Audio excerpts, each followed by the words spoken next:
It is Wednesday, my dudes, and when it is Wednesday, we paddle in the pool. Welcome one and all to Paddling Pool 334. I'm Frostix, joined now by Manoli, your first time on Paddling Pool. How are you feeling today?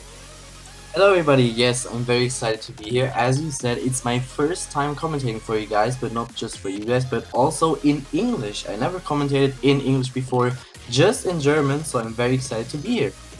Yeah, so if you maybe tuned into more of the German Splatoon scene, then you may have heard Manoli's very hyped up voice before, but now you're seeing it on Paddling Pool. We're going straight into Winners Bracket Round 2, 2.2, which will consist of consisting of LaFish, Neptune, Mirage, and Tofu. A lot of members from a wide variety of high-level teams, and they're going up against Barbecue on My Nuggets, consisting of Warlock, Draco, Kenma, Sneaks, Azurai, a lot of also well-known players, and we're going into a best-of-3 set, of course, to open up the match, and wow, that is a game one to behold. That is going to be on Rainmaker Mincemeat.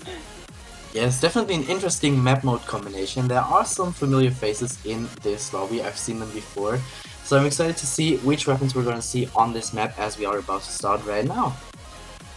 Yeah, we're going to dive into things relatively soon. The battle time signal has opened up on our streamer Jorian's camera feed, and now we're diving straight into the action. Welcome to Rainmaker Mincemeat Metalworks. This map mode rarely seen every now and then, but now what are we going to see? We're seeing Sea Leader coming out from Fi. Meanwhile, on the end of Barbecue on My Nuggets, we're seeing that Rapid Pro Deco here, which is really interesting. They're running double backline with Gamma Jack and Draco being those double backline on Barbecue on My Nuggets. Yeah, Rapid can definitely be played very aggressively here. Already 2 down on one side, what's going on? Oh, yeah, that's true. Both Nep as well as I think the shot on Fit immediately going down. Draco is is holding that Rainmaker, immediately eyeing that right side of the map. Already they're being contested by I think the Sea Leader, as well as potentially some bombs coming in from Mirage. Mirage is now jumping in onto the scene. Kenma barely jumping out with their life. Now Mirage is in a 2v1, but they're assisted by Neptune. There's 3 members down on Barbecue on My Nuggets, and Fit is immediately taking back mid by storm. Yes, just the pen alive here. Now they have to get the checkpoint in order to get the lead in a second. Zipcaster couldn't be used just in time. Tofu getting the big right here. 2 down already. Exactly, and now we're seeing Tofu pop out the Kraken, which will allow that Rainmaker to cleanly get that first checkpoint. There's a Zuka coming out from Nep's Zuka, or there's a Zuka coming out from Nep's shot. The lead has now been taken by Fi, pushing the lead to 44 here. That being said, we're now entering a little bit of a bottleneck on this map because it's really hard to start pushing it past that first checkpoint into the spawn of the enemy team, and as we see the rest of Fi just kind of is cruising back toward their side of the map here, at least the Carbon is able to get rid of the pencil. Yes, absolutely amazing pick right there. Both teams were able to break through the checkpoints within the first minute. Yeah, it's deadly fast from both of these teams. They are, of course, running that signature tactic cooler that allows you to run a little bit more faster. We're now seeing the Rainmaker being picked up by LaFiche, but we're also seeing Kenma trying to dive on Tofu, but the Rainmaker, unfortunately, going down, I think maybe to the Rapid here, but now an assist by Mirage, and Tofu will break the shield once more. Tofu is eyeing the high ground of Barbecue on My Nuggets. The Zuka is coming out from Nep. Azurai is holding down the line. They will be able to get rid of Nep here, and Azurai will actually get shot down by Tofu. A lot of action going on in mid right now. Yeah, Tofu just didn't pick up the Rainmaker quite in time, was probably aiming for a few more shots onto the enemies, but was taken out right now.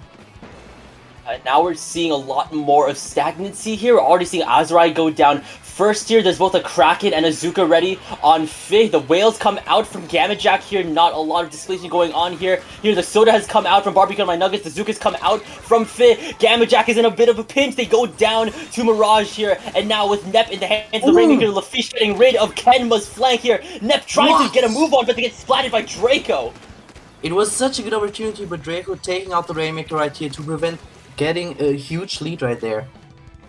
The lead is still at 44 here. Barbecue on My Nuggets still need to start pushing forward here. There's going to be around 2 minutes left in the match. I think the Soda is now coming out from Fi, but do they realize Nep is running with the Rainmaker? No! Nep, a thief in the night, pushing the lead to 10! Push to 10, absolutely amazing lead, but it's just the Carbon left, and he has his Zuka ready, but gets taken out in a trade. So now Barbecue and My Nuggets is definitely trying to get a lot more progress here. Already Nep's going down to Azrai with the Rainmaker. We're seeing Kenma dive in with the Zipcaster here. There's one more shot left in Lafish's Zuka here. No more Zuka. And now Kenma is pressing the advantage. They are able to get rid of Tofu for the moment here. Azurai is now getting jumped by Lafish, and you cannot survive an onslaught from that Carbon when it's that close to you. Yes, very, very nicely done. Just one member left of the purple team right here. Tactical is coming out. So it's just one more minute left on the clock to potentially get the lead right here. And now Barbecue and My Nuggets is definitely needing to get their apples in their basket right now, especially considering Mirage is already posted up around the first checkpoint with the rest of Fit in tow. We're seeing Lafish dive in. Gamma Jack is already going down. Same thing with the shot on the side of Barbecue and My Nuggets here. Mirage is trying to dance around these incoming pencil shots, and that's a disconnect here within the last minute of the match. You do not want that to happen. That's a permanent one member down on Barbecue and My Nuggets. Yes, especially if you don't have the lead yet, you do not want to get a disconnection right here. They're still pushing up, but now the Rainmaker gets taken out. It's already right back up in Barbecue and My Nuggets territory. That being said, Barbecue and My Nuggets respond with a wipeout. There is 30 seconds to make this push. They are permanently one member down. Fit is already making back to mid. Do they realize that the Carbon is there? No, they do not. Lafish strikes and claims the Rainmaker down. Meanwhile, the Rapid Pro Deco will get a double here. They need to make this push work into overtime, Manoli. It's absolutely perfectly played here by the Rapid. Gets taken out right now. I was about to say they need to play near perfect right here to get the lead if they have a member down. But then immediately the Rainmaker going down to Mirage, who is showing off one last Booyah cheer to close out this first game, which will go to the hands of Fit. Which, do note, according to the Sendo page, this was actually Barbecue on My Nuggets pick for a map. Very interesting. I mean, I wouldn't say that I would like to play Rainmaker on Mincemeat. It's not the best map mode combination for me personally, but we will see what we have next up because it's zones. Oh, that's true. The next map is Zone. Sendo is not showing it yet on the extended map forecast, but we're seeing the replay now. Already, it looked earlier that Barbecue and My Nuggets had a good opening to the match. They did break past that first checkpoint here, but past that point, Fist started upping the ante on the aggression here. They pushed it to 44. Then it was a lot of stagnancy in mid, a lot of back and forth, until finally, I'm not sure if the replay... Oh, there it is! Until we see Neptune just run like the wind. Yes, absolutely running for his life right there to get a lot of points and also securing the win right there.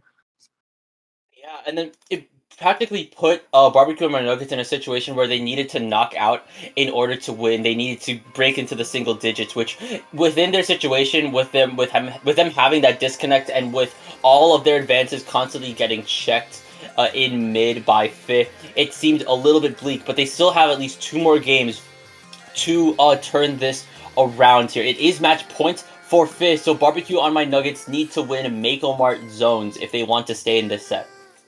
Yes, and they also just used a Carbon Roller on their team, and Mako Zones is a very, very good map for Carbon Rollers.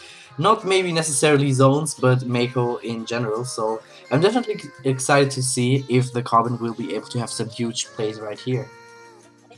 This is Lafish, who is, dare I say, dastardly on Carbon. I've seen them before in a lot of these weekly tournaments, so I wouldn't count them out on staying with that Carbon. But another thing that plays really well on Mako Mart is AoE, and we actually saw Barbecue and My Nuggets bring that out in the form of the Rapid Pro Deco, which is an interesting choice in terms of blasters, but it allows them at least to provide a little bit more chip for the rest of Barbecue and My Nuggets to bank off of, perhaps the shot, or especially, I think, the Stamper. A lot of good combo potential between those two weapons here, especially with their range that they can pull off here.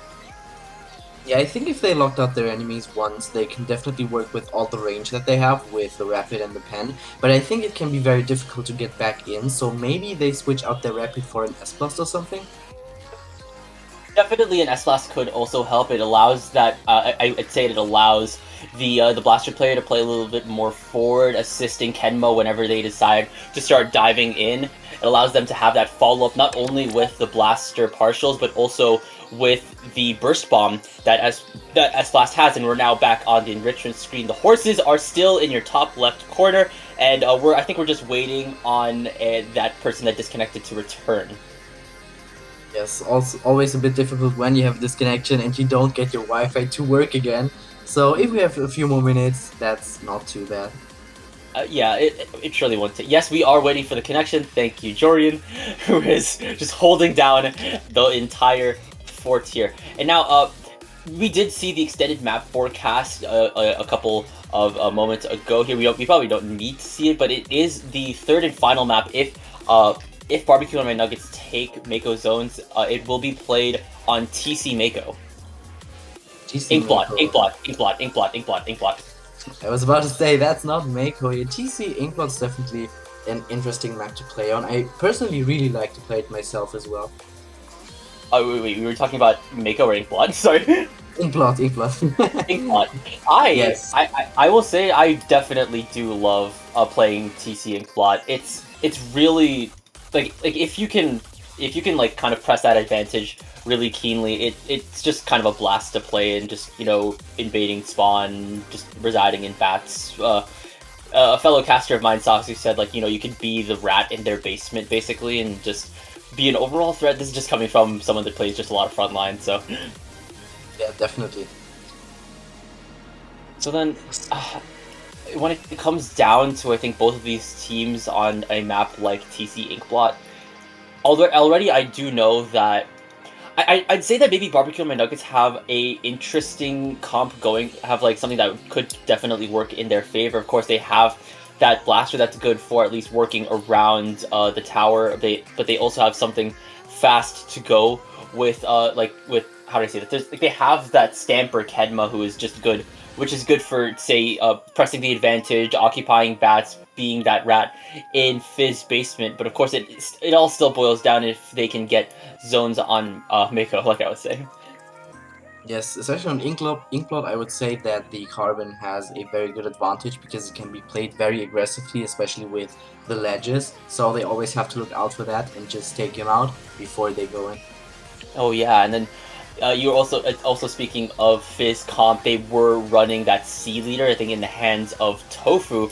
And if there is one thing you got to know is that a Kraken is not getting off of tower easily. So not only can they just provide a lot of good support with just the sight lines that that E leader threatens, but also just with the sheer presence that it brings to the table whenever it pops Kraken, and it can keep the rest of Fit in the fight by putting down those beacons in really good spots. That way they don't need to worry about jumping to an inopportune location or just going up the long way. I always get excited when I see a leader on a team because so many times you just see Pen. And I mean, I get it. It's a very good weapon. It has cooler, it paints a lot and everything. It's a good backline. But I don't know, it just does something to me to see a leader plus a Zep running in a comp. Yeah, it's kind of like a real. It feels like a total switch up of how things go. You know, you'd expect maybe a lot of pressure from the front line and a lot of support from the back line. And then when you're running with, say, Zap leader, it's a lot of that. It's kind of the inverse. A lot of support from the front line and a lot of pressure from the back. And I think that's what Fih was doing in spades here with, I think that was Mirage on the Zap here, and then with Tofu on the C leader. Yes, exactly. Especially if you have a leader or any other charter besides Pen on your team. I always say that you really need to hit your shots because not unlike Pen, you don't have 5 shots to work with to combo off, so you really need to hit your shots. Yeah, and I think maybe it's more so evident that Fizz frontline isn't necessarily banking off of that combo potential, like working with other people's damage numbers. They're kind of running with things that can execute picks really quickly and really easily. Stuff like Carbon, stuff like Shot can do that with I'd say relative ease. I think Carbon more so than Shot on that aspect. Yes, definitely. So just waiting for 2 more plays, I think it is, and then we can start into the second game. I think that is I think it's going to be the last 2 members of Barbecue on My Nugget. So it's probably going to be Azra, and it's probably going to be Draco more than likely, since I think Warlock and Kenma are already in the lobby. Yes, I'm already... let's know that. Yeah, sorry. No worries, I'm always curious to see if we're gonna see some of the new weapons that have been released a few patches ago, like the Missile Pro and whatnot, so we're gonna see. Well, when it comes down to something like zones, missiles can at least provide a lot of good displacement, potential zone painted. But I think when it comes down to like when you want a special that could probably paint a lot, I'm not sure if missiles would be your special for that. Of course, stuff like Tri-Strike, stuff like Booyah Bomb will do just the trick. With a probably greater amount of effect. Yes, I agree with that, of course. Yeah, I'm very curious if we're going to see the S-Blast coming out instead of the Rapid to have a bit more aggression here. Yeah, I think if you want to respond, maybe if you want to respond to the amount of aggression that Fit is bringing, aggression matching, matching their aggression is definitely something that you can pull off here. Just try to at least outpace them in that aspect, especially if you can trip up stuff like the Carbon Roller, like the shot here. Stuff like, you can do that probably with Stamper, with the range that it can pull off. You can not necessarily go in for Sharks, but also just try to go in with comboing off of yourself for comboing off of the Rapid with the range that like both Stamper and Rapid Pro have. Yes, so we're waiting for one more player, I was about to say, but there he is. So now we can start into the second game after the weapon selection, of course. Yes. So Azrai is now the last person in. The teams have been set. The weapons are being chosen. We are going to be entering Mako Mart in due time. So I will say, Manoli, what like you were saying a lot about those new weapons as well. Of course, Frozen Pro kind of being maybe the standout amongst all of them, but I think a lot of those other weapons like have kind of their stuff. I think I see a lot of maybe that, maybe the 96, maybe the Dread. I may be like reaching for time. I have no idea. I'm not sure if it was H3 or L3, but there was one with Splat Bomb and Inkjet, and I think that one is pretty underrated as well. One of my friends used it in a tournament, and we did pretty well with it. Dare I say? I feel like this is like is that the Stringer? Because I know like the Stringer has the Jet Bulb Stringer. I'm not sure if Bulb Stringer has the Splat Bomb Inkjet kit, but it does have an Inkjet. So now we're just waiting on one more person to ready up, and we will be good to go. Yeah, the new Stringer has Line Marker and Inkjet, and the HD has Splat Bomb and Inkjet. It's okay. It's L3. L3, dope. Yes, thank you very much. Dope, all around. Well, L3 does have its kind of. L3's kind of something that maybe you don't see all too often here, but at the same time, I dare I say, whenever I see within a weekly tournament, I feel like it's scary. It's scary to see. So now we are ready to step into the grocery store. Let's dive into it. Okay, let's see if we have any big changes in terms of the comps right here.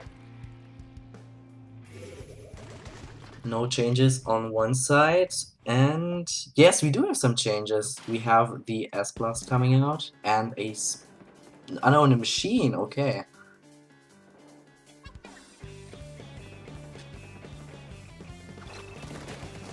Okay, so you mentioned the machine. I think that's going to be on Barbecue on my Nuggets. We're also seeing the not the Forge Pro, but the Frozen Pro as well as the S-Blast. So the S-Blast is going to come out from Barbecue on my Nuggets here. In terms of control, that is also Barbecue and my Nuggets staying in control, but that being said, Mirage is going to be able to get rid of not just one, but two here, immediately flipping things around and allowing Fit to get back in control. Yes, very aggressively playing right here. Carbon gets taken out under the ledge. Would have been a very great position for him. Missiles coming out. Get a splat as well. So that's already one less shot to worry about here. But this Pro, they're going to have to start running from the Carbon at bay. But the Carbon's jumping out, getting splatted, I think, to the Wave Breaker? Or not to the Wave Breaker, to the Blaster. Kenma, who now is going to throw a Booyah Bomb here, and which will allow the zone to flip once again in Barbecue and my Nuggets' hands. That being said, the S-Blast has gone down. There's only 3 members on the scene for Barbecue on my Nuggets here, and that's another person going down here. The numbers are stretched thin, and now Fit will flip the zone right back in their hands. Suga coming out, not getting picked right here. Mirage just painting up the left side here. Carbon is going down, unfortunately, so a lot of aggression has gone. Kuru coming out. Now with that cooler, they could stay in the fight and have that safety net of respawning quick, especially considering the zone has gone into neutral. It is now flipped Oh, right back in what? the hands of Barbecue on My Nuggets, who responds with a deadly wipeout here. Thanks to that cooler buff, though, all members of FIT have now respawned, but here comes the missiles from Vita Warlock. So now they are controlling the stacks, definitely something you want to be doing on Mako Mart, controlling that high ground here. They're deadly close to getting that lead, and there's that lead swap for Barbecue on My Nuggets. Carbon just not able to get the pick right here. The pro was holding onto the missiles to see where all of the mates are going, but it's 3 down on Team Fear right now. Yeah, and now Kenma is going in, even if they don't have the Stamper, they are going in nonetheless. Warlock is trying to get the jump onto Nep, but Nep's going to be able to get rid of Warlock, who gets traded out by Kenma here. And now Barbecue on My Nuggets is deadly close to knocking things out, but Fizz, 2 members down. They're in the single digits. Will they be able to flip this in time here? Manoli, no, they will not. That's a wipe. That's a knockout for Barbecue on My Nuggets, which means we are going to TC Inkblot. Yes, that was actually a very dominant game right here to get things even to go into the last game of the set here. That I think that comp switch really opened up a new sense of strategy for Barbecue on My Nuggets. And one thing I do want to say is that I talked about earlier on how AoE is definitely something that AoE is a good thing to have on Mako Mart no matter the mode, and Barbecue on My Nuggets have 2 of those, being the Machine as well as the S-Blast. Yeah, so right now, as we said, it's gonna be TC on Inkblot. I'm very curious if we're gonna keep the comps that we just had, because it definitely worked out for Barbecue on My Nuggets right here to just have a very dominant win. They were playing around a lot of those ledges that is present in Mako Mart here. I think the Machine doing that, the S-Blast doing that, really good to play around the ledges or the walls if you are playing AoE weapons like that here. I think not Mako Mart, Inkblot does have its fair share of ledges as well. Not just that, it is tower control, so you could just AoE out the tower. We're still seeing Fist stick with their comp from the last game here. Meanwhile, we're also seeing Barbecue on My Nuggets stick with their zones comp. Yeah, both teams seem to be very sure in terms of their comp, because we just have one change, I think it is. Neptune on Splash right now instead of Shot, but the rest stayed the same. Okay, so that's going to be some crab action coming out from Fit. That's definitely good. A crab is a force to be reckoned with if it's put in the right position. That being said, Fit has gone 2 down here, and Tofu will at least manage to get a snipe onto Kenma, retreating back to bats, going back onto the Garlic Head. Will they get the shot onto the pencil? No, they won't, but at least Nep is propped up on the high ground here. We're seeing Azrai trying to get them. They will be able to shut them out of crab. Amazing pick onto the crab right here. I just think that they decided to go with Splash to give the Carbon a little bit more pain, because obviously this is the main aggressive play that you have in this comp, so you definitely want to provide enough pain for him. Ooh, beautiful shot from Tofu right here. Yeah, you do not want to mess with an E-leader that is posted up that high, but now here comes the Kraken from Tofu here. This will cause a little bit of a scramble from Barbecue on My Nuggets. Already the pencil is going down here. The Kraken's still out there. Mirage is going to cap off that, getting rid of Azurai here, as well as Warlock. Nep has now arrived on the scene. Can Mirage get 3 with Kenma arriving on the scene? Kenma's actually thriving right now, even with the little paint in mid, and already we're seeing them back on the tower here. Barbecue on My Nuggets making good work of just not allowing Fit to break past mid. Oh yeah, Mirage had to jump out right there. Carbon was very aggressively going in here, trying to get a pick, but it wasn't able to. So now Kenma is in bats, trying to save the position right here and break through the checkpoint. But with Kenma immediately backing off of Bat and with only Azurai forward, things are looking a little bit dire here. And we're seeing LaFish jump. They will be able to get rid of Draco. Mirage is in a bit of a pickle, but they managed to hold on. And when there's also 3 members of Fish spiraling back to tower, getting rid of Kenma. So now there is going to be 2 minutes left on the clock here. Nep is immediately taking an aggro crab posted up on right stack here. They will be able to get rid of Azurai here and will potentially allow Faye to start pushing the tower. Yeah, the crab was very early, but was able to get a pick. Kenma fighting here on the left side right now, getting the pick as well. So they will be able to get rid of at least the splash, but Barbecue on My Nuggets is 2 down. Meanwhile, Faye also 2 down. The Fish, unfortunately, that jump has been camped by Warlock, who has the missiles ready to go here. That seems like 10 missiles coming onto Nep's way, but they get shut down by Tofu. Yeah, 2.5 minutes left on the clock, so half of the game is already done. Kraken from Tofu ready here. It's not just the Kraken, but also the splash from Nep here. But do they know that Azrai was trying to get them? They will be able to shut down the machine. At least the Crab has come out from Nep, but it immediately gets cancelled out here. The Soda has now come out from Mirage here. It's really stagnant right back and forth in mid. But now there's only 2 minutes left on the clock for Fi to take back that lead. But I feel like they are a bit hesitant. I feel like they are watching the Carbon very closely and want to get him out first, which they've done right now. Beautiful shot from Tofu right here, so that they can push, because 58 is not a crazy lead right here. Oh, but Tofu responding with another snipe onto Warlock here. That being said, there's 2 members down. Lefiche is trying to get a strike onto Kenma, but they are in a 2v1 with Azurai in tow. Nep is holding down court, and Draco is right back on tower with Warlock, assisting them here. Already Kenma has gone down. There's a Zuka ready from Azurai here. A lot of Fi is corralling in court here, but we're seeing Lefiche go in. They are able to shut down Azurai mid Zuka, and now we're seeing Draco back off here. There's 2 specials ready on the side of Fi. And that being said, Lefiche has gone down. The Carbon consistently getting checked by Barbecue on my Nuggets. Yeah, I feel like Fit is not really able to go in because the backlines are just constantly stopping them, preventing their push. But now they have to take the tower to maybe break through the checkpoint and get a better lead as well. 1 minute left on the clock. Do they realize that the Carbon is there here? Yes, they do. They will call out Kenma, who's being forced to jump out. There's 2 members down on Barbecue on my Nuggets. Already Nep is firing off at the Crab here. Mirage firing off. Same thing with Lefiche holding down this checkpoint here. They are able to get rid of Azurai on bats, and Tofu charging in with the Kraken here. There's a Booyah Bomb being charged by Kenma, though. You do want to watch out. It's being held here. There's there's a lot of missiles headed Lefiche's way here, but they're staying strong here. They are close to getting the lead, which they will. Very nicely done right here, but it's just a few points. A 5-point lead is not too big, and it's 2 down already, so now they have to get back in and secure the lead right here.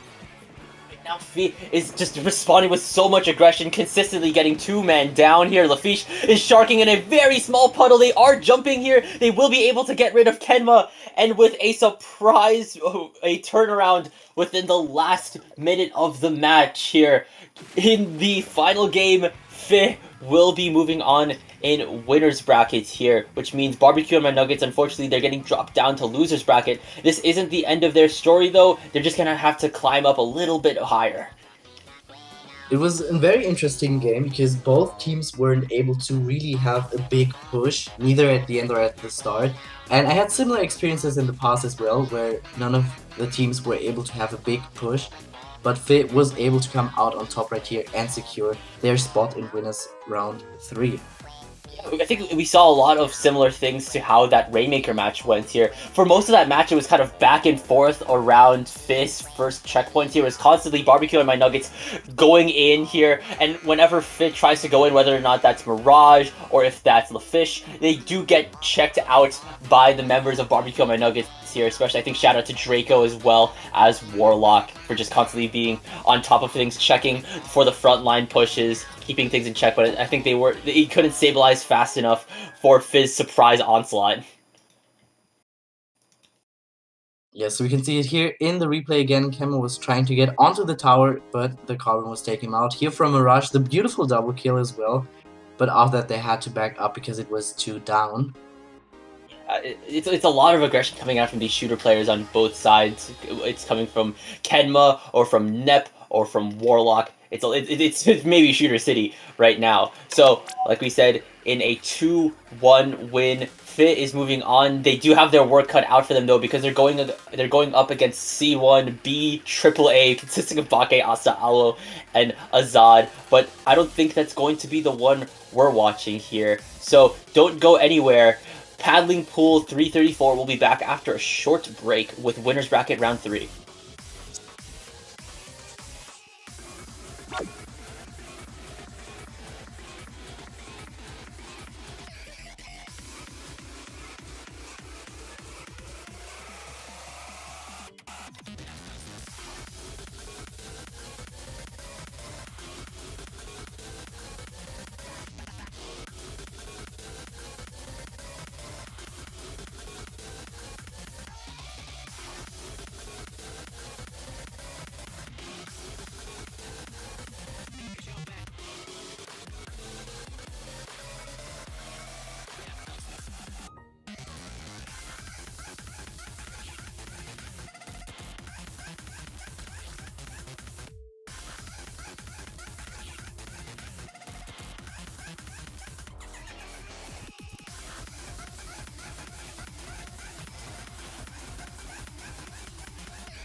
And when I said that Paddling Pool would be back after a short while, I was not lying. We are immediately back with Winner's Bracket Round 3, which will be with Dopamine, seed number 3 versus Distinct, seed number 6. For those just joining stream, I'm Frostix, joined by Manoli, and we have entered best of 5 sets. The sets are longer, the battles are hotter, and our mouths will be a little bit more dry after this. Make sure you're hydrated. Yes, now we're coming into best of 5 sets. Distinct is definitely a team that I know and faced in the past as well, so excited if they're gonna stick with the usual combo or if we're gonna see a few changes. Yeah, Distinct really consistently showing up to a lot of mid-level tournaments, whether or not that's Paddling Pool or from a lot of other tournaments across a variety of orgs. So we're going back to oh, how ironic that we're on this. It's going to be TC Mako, actually. Yes, I mean, it's a good map for Distinct because they have a roller player in combination with their bow. It can be pretty tough to go against. Yeah, that is the deadliness of Tiger and I think that's Mooj could really prove useful for Distinct on this end. Meanwhile, on I guess we will have to see what is in store. Now we have no more time to analyze. So what are we gonna see from Dopamine? We're seeing a lot. We're seeing that ends up. We're seeing that S-Blast Stamper pair alongside Frozen Pro as well as Pencil. And on the side of Distinct, we're seeing a Bucket on Rafa, obviously. We're also seeing Mooj on Bow, Tiger on that V-Roller, and that is Bridget on the Mini. Yeah, the mini spelling is definitely an interesting pick. It's not a weapon that I see too often, but obviously for the roller you want to provide enough pain to get in. But it's 3 down already on the other side, what? Yeah, it's just Distinct responds fast. Action is coming indeed here. Rafa is immediately taking the stack to fight Nami Hater here. Already the 3 members of Distinct on tower trying to get things going, but with AZ and with Amen watching that tower, it could prove testy. But now the strikes come out from Rafa. There's 2 members down, though, on Distinct, but also 2 members down on Dopamine. It's back and forth here, but at least Distinct is trying to stay stable. AZ is going down. It's only the Forge Pro left, and with Tiger popping the bubble here, it could be this first checkpoint going to Distinct. They have reached that first checkpoint and now have gone past it. Yes, Mooj close to his inkjet, probably gonna pop it here in a second, especially at the second checkpoint. Your bubble is gonna be very helpful here to get even more points.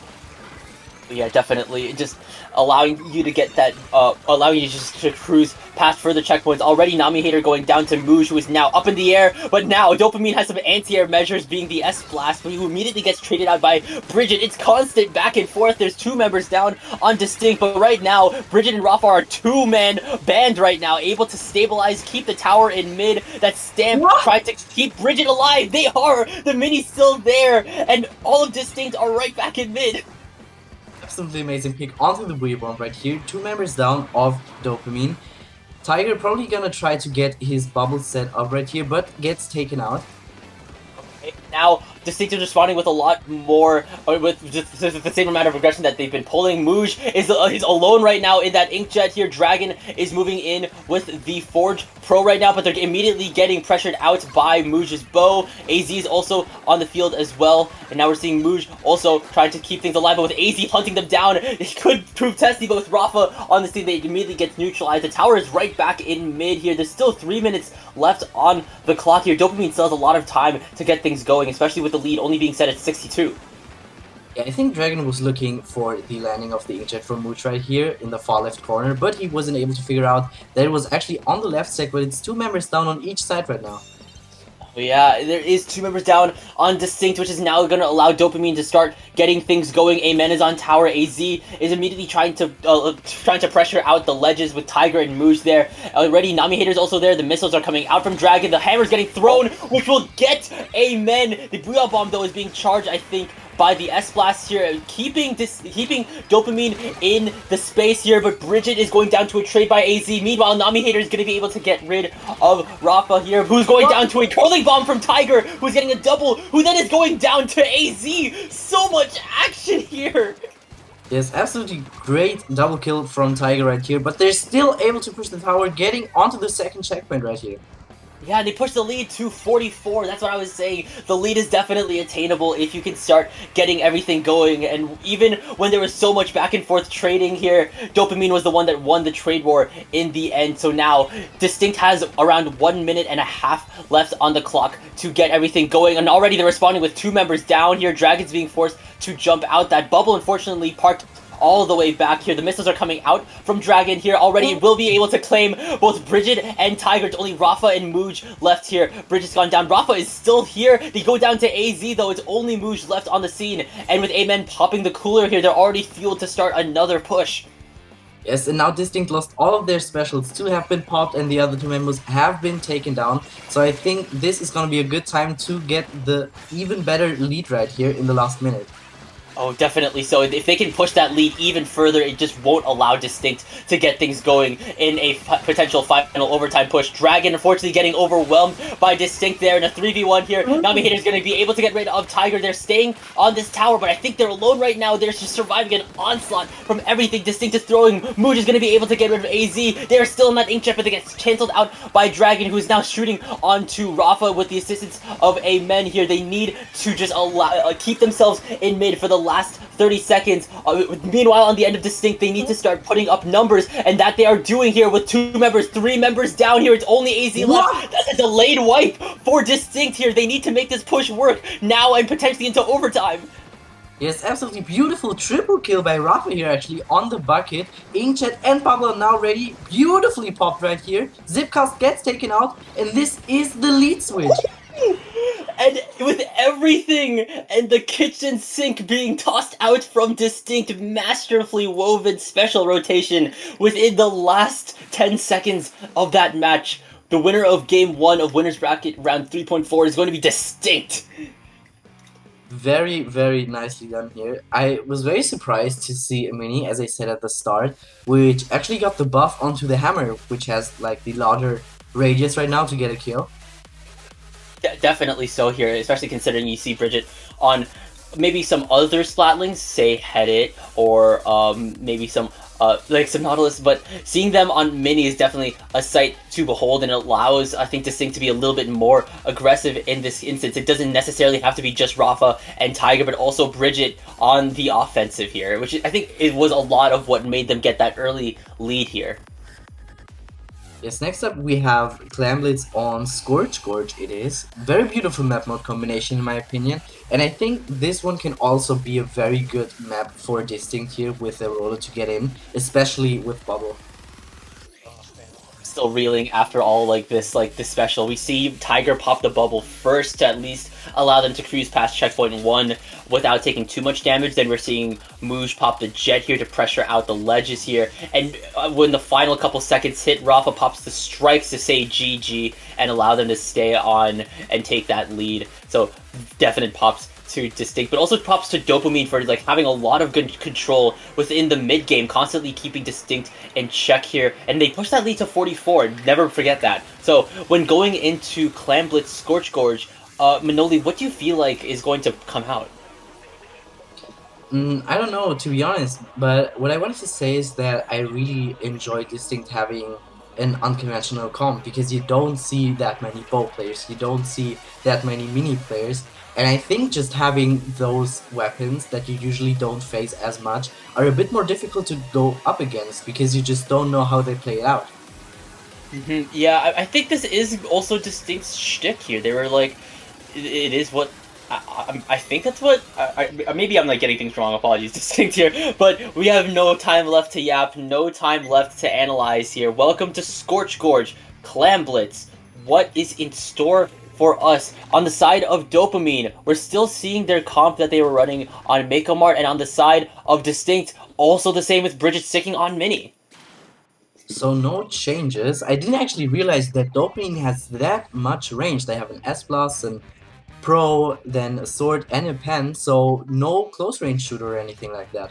Yeah, they're definitely playing a lot to their mid-range potential here. Definitely good for checking Tiger in this instance here, but already we're seeing Nami Hater go down first. Bridget's bubble is ready to act. Oh, not bubble, but Hammer's ready to act. Who will not land onto Dragon, who's posted up on plat. Already 2 members of Distinct are down here. The clam economy is definitely at least in the hands of Distinct for the moment here, and if they can get all their clams piled into someone's back pocket, we could start a push. Already 1 clam flying in from the Stamper. The barrier has been broken, but does Dopamine have the follow-up here?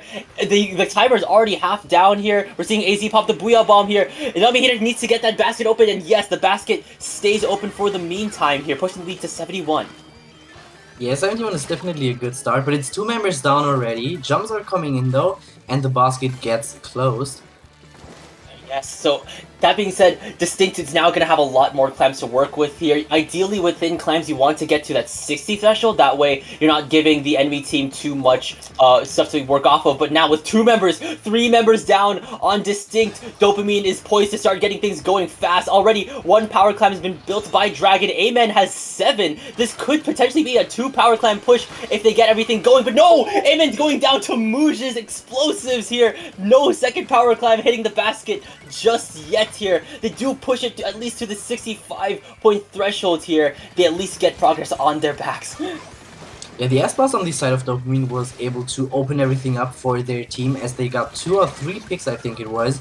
So they were able to extend their lead to 65, but they always have to watch out for Tiger because even if they get 2 members down of Distinct, they never know where he is. You always need to ensure where you need to know where Tiger is in the present moment. You don't want to get caught by a sharking roller. But already Dopamine has another power clam built in their back pocket here. The Booyah Bomb has been popped here. The Zipcaster is also ready to go, but Dragon's going down. Tiger has the bubble posted up on plat here. That is a fortress and a half, I'd say, for Distinct, quelling the push and delaying it a little while longer. Do they realize that Tiger is about to strike here? They do at least call out Tiger here. The strikes are ready to go from Rafa as well here, pushing Dopamine back a little bit further, and now the power clam is in the back pocket of Mooj. But now Mooj is going down here. Nami starts going down to Rafa here. There's 2 members down on Dopamine here. Amen is running from Bridget's hammer here. No targets claimed, unfortunately. Amen is somehow still alive, but no, they're going down to Rafa, who's going down to Tiger, who's going down to at least to Dragon. Tiger's now going down to Nami Hater, and Dopamine has 2 power clams in their back pocket. This could be volatile. This would have been such a good opportunity for Distinct to make their first points, but they were all taken out and now they have 2 power clams, as you said, barely hitting the basket right here. So now, if Amen can get a little bit further in, this is a double power clam push, but the basket is closing fast here. They are able to at least push their lead to 55 here, constantly putting them in their plat here, not allowing Distinct to just get a lot of action here. So definite props to Dopamine for that. Very nicely done. It's 1.5 minutes left, but if these things were able to get 1 wipe, this can be a lead switch already. So Dopamine has to be very careful right here. Especially considering Distinct is moving fast here. Mooj just popped the jet here. No members unfortunately going down, but Tiger is striking. The bubble's ready to go, but there's 3 down. It's only Tiger left in Dopamine's basket here. Tiger just needs 1 more normal clam to open Dopamine's basket here. But there's a power clam approaching Distinct's basket here with AZ and Amen. But the power clam has been dropped here. Dragon will actually throw it in. Oh no, it misses actually. But now that they at least get the rebound, and finally a second power clam has hit the basket on Dopamine, pushing their lead to 25. It's only Amen and AZ left here, but with their lead and with the amount of time left, they are sitting very comfortably.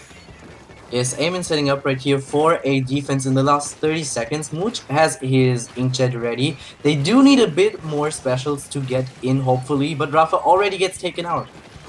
Oh yeah, is 2 members down though on Dopamine here. Right now, Distinct needs to make an extreme overtime push if they want this to work. Already though, 2 members down. Tiger will be able to get rid of Dragon here. They do have the bubble ready to go. There's 2 power clams on Distinct. There are at least 3 members trying to approach, but with Nami Hater being this sole vanguard of plat, already 1 power clam is gone.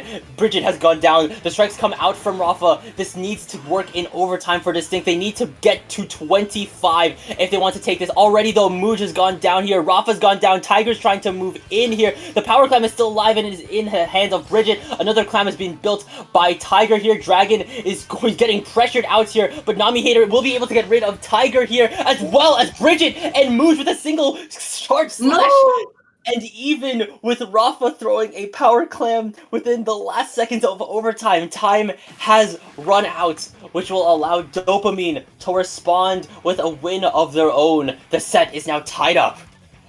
It's a very dominant game from Dopamine right here. I have to say, in my opinion, it's very difficult to get the lead or even score in overtime of Clan Blitz, because it's just 20 seconds, and if you don't score within that time frame, you don't get the chance anymore. And even now here at the end, they were able to score, but it was too late.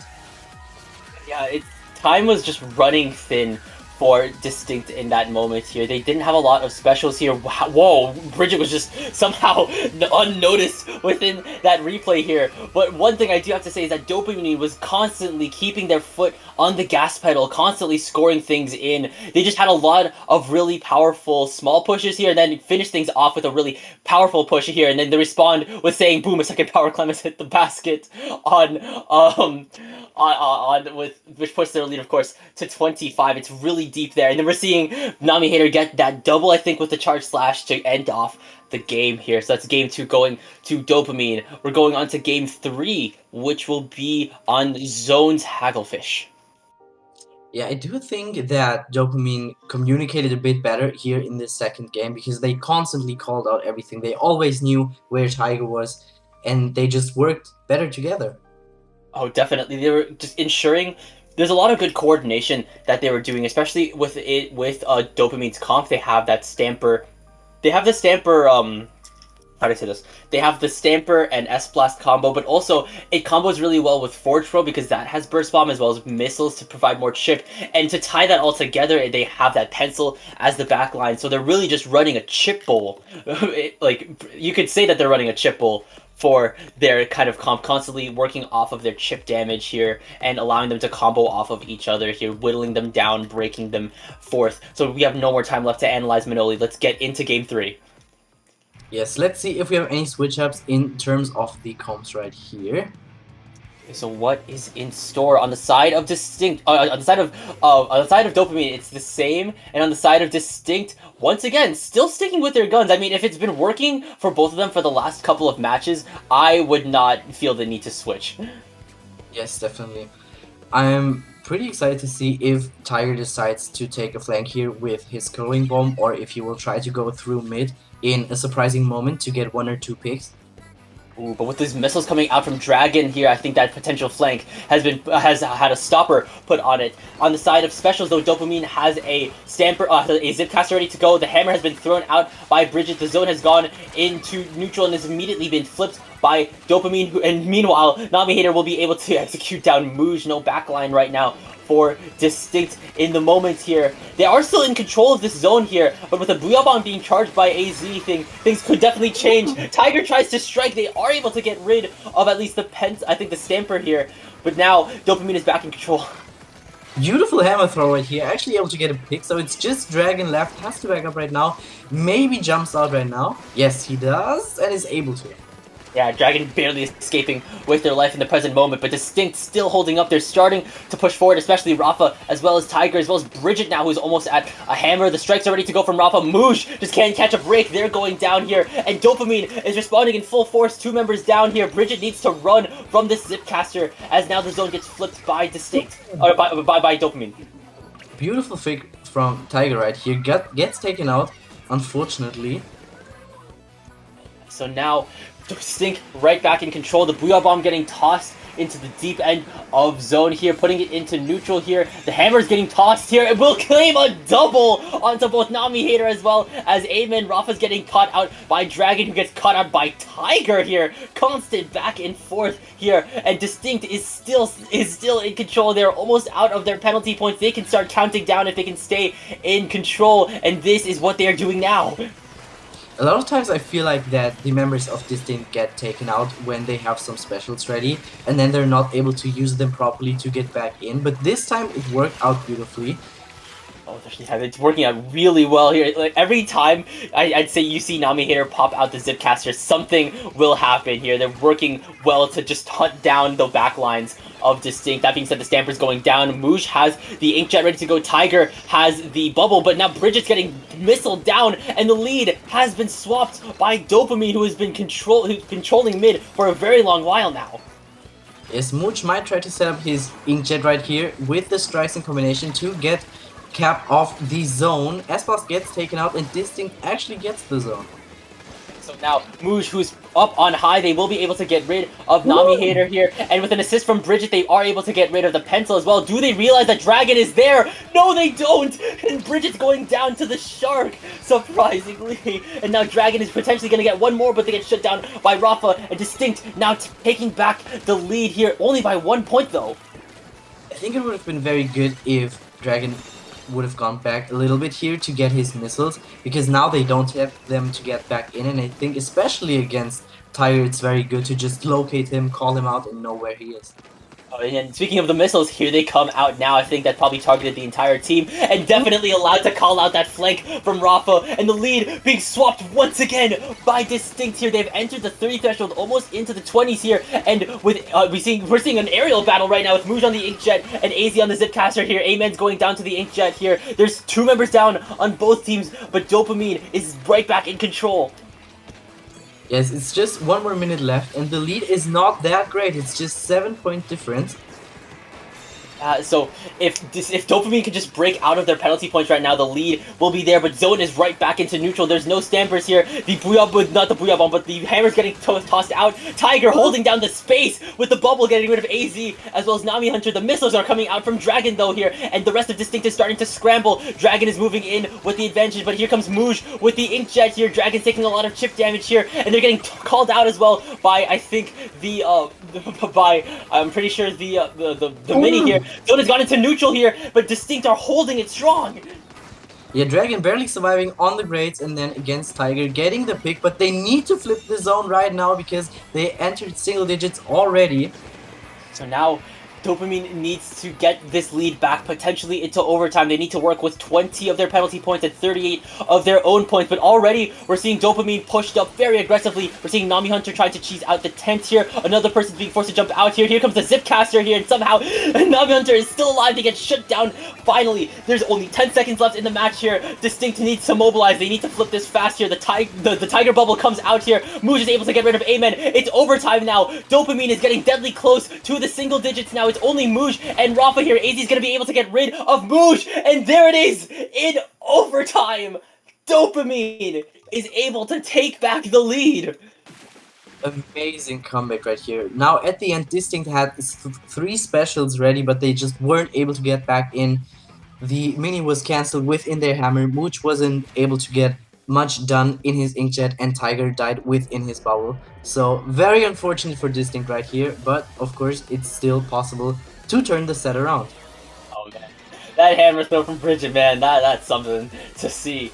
That being said though, Dopamine, I think like you said, we're just really able to constantly check out the to constantly keep in check the aggressive forces that is Distinct. Just keep key threats like Tiger as well as Rafa at bay here. I think those missiles really tie everything together, just allowing them to have tabs on wherever, say, the roller or where the bucket or even where the mini is going to be. So definite key props onto Dopamine. So now we're entering overtime. We're entering match point for Dopamine, which will once again be on Rainmaker Mincemeat here. It is not every day where you see this map twice. The second time, as you said, that we see this map mode combination. Today, in the chat it was already said that Distinct really improved over time, and I have to agree. As I said, I faced them a few times in the past, and back then we were able to beat them quite consistently, but as of time they got really good and are very tough opponents to go up against. Yeah, I think they're really showing a lot of improvement. Like, they've been on one heck of a run, showing up to just constant tournaments, onto SAC as well. So now we're just waiting on Bridget to ready up on their... Does this mean we're seeing a potential weapon change on the end of Distinct? Could be. At the same time, Who knows? And now the battle time screen has activated here. We have no more time left to analyze. This is match point if Dopamine gets this. So let's see if we have any changes. Yes, we do. We have an edit on the side of Dopamine. And we have another tri-stringer on Distinct. It's the one with Killer Whale instead of the Inkjet version.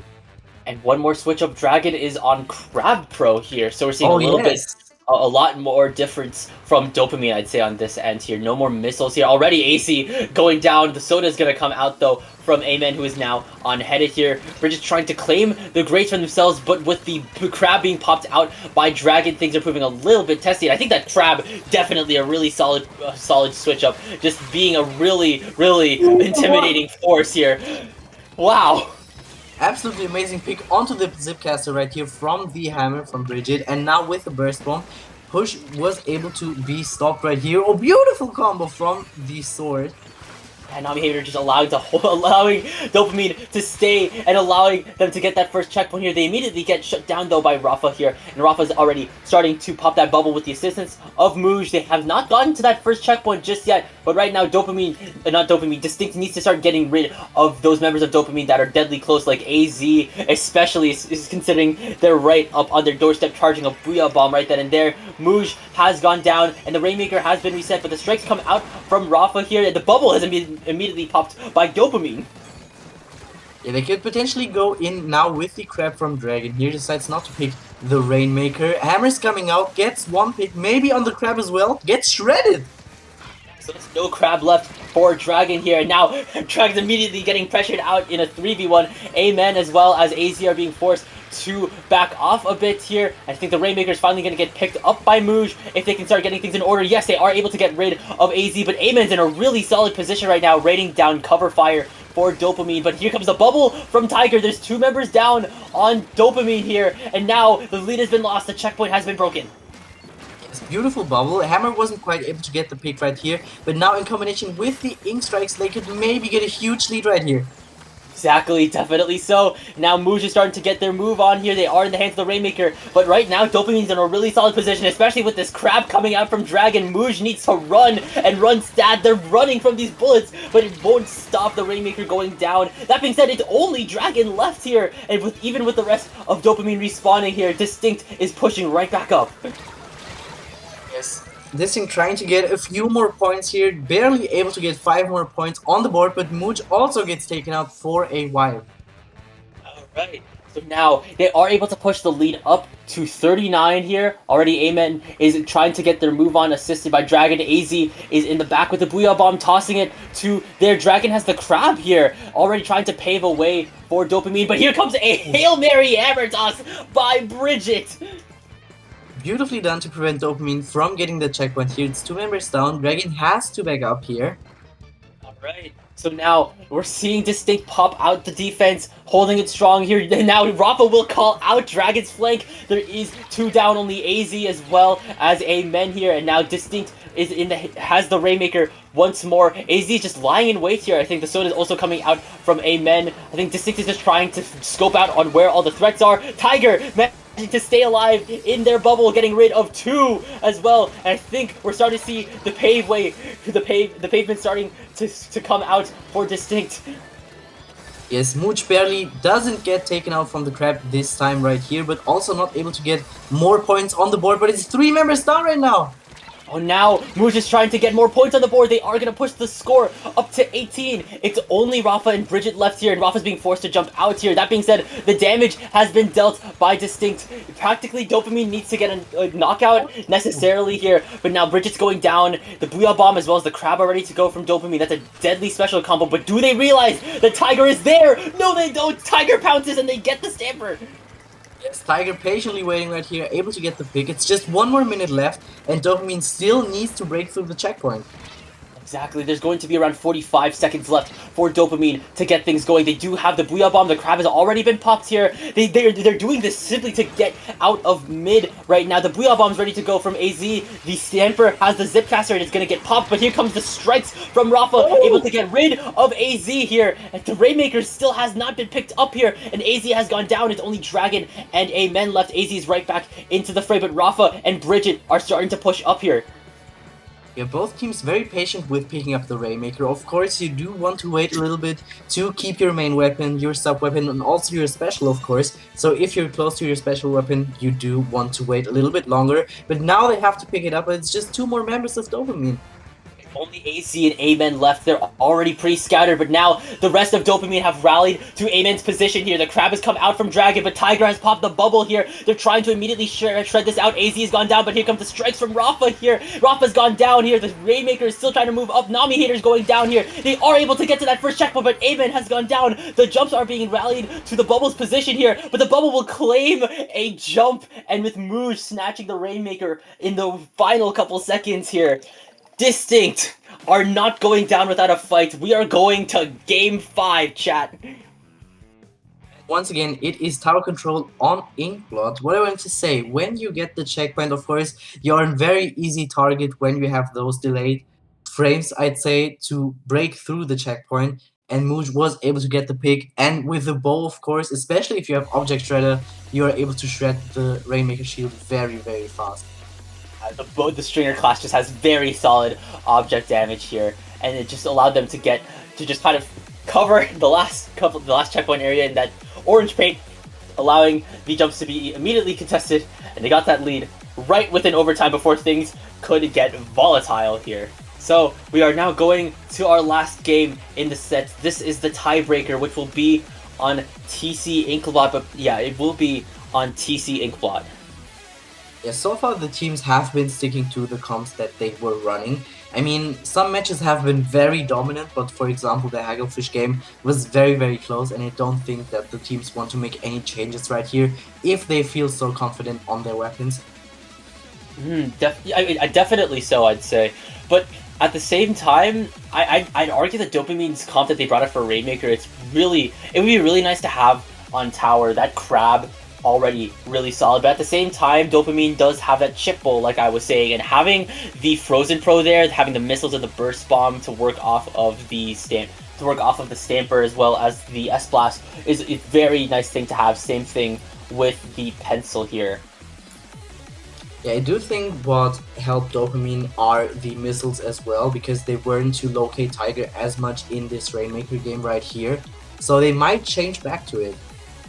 Yeah, definitely. It allowed them to just kind of keep the front lines of Distinct in check, specifically on Hagglefish here. So we'll have to see if they're able to pull that off for one last game. This is the tiebreaker. Whoever wins this game will move forward in winner's bracket. They have their things. They will go up to semis to face Blank Z. So what are we seeing? Mooj is already back on Bulb Stringer, and we're seeing the chip bowl return from Dopamine. Okay, they're actually going for the left flank right here. I'm not sure if that's Tiger on the bottom right side right here. That's a really... I think that's Rafa, actually, on the bottom. Rafa, yeah, that'd be a really, really clean opening for a roller like Tiger, but immediately Tiger will be the first blood of the match here. Mooj does have the Inkjet ready to go. Bridget has the hammer that will be able to get rid of both 2 members of Dopamine, but unfortunately they're getting traded out here. It's a lot of back and forth. This is the early game, of course. It's a lot about establishing early game presence, whether or not that's within space or within numbers. Yeah, Mooj trying to ensure that nobody's on the left side right here. Might want to set up his Inkjet in a second. AZ on the right side, popping his Booyah right now.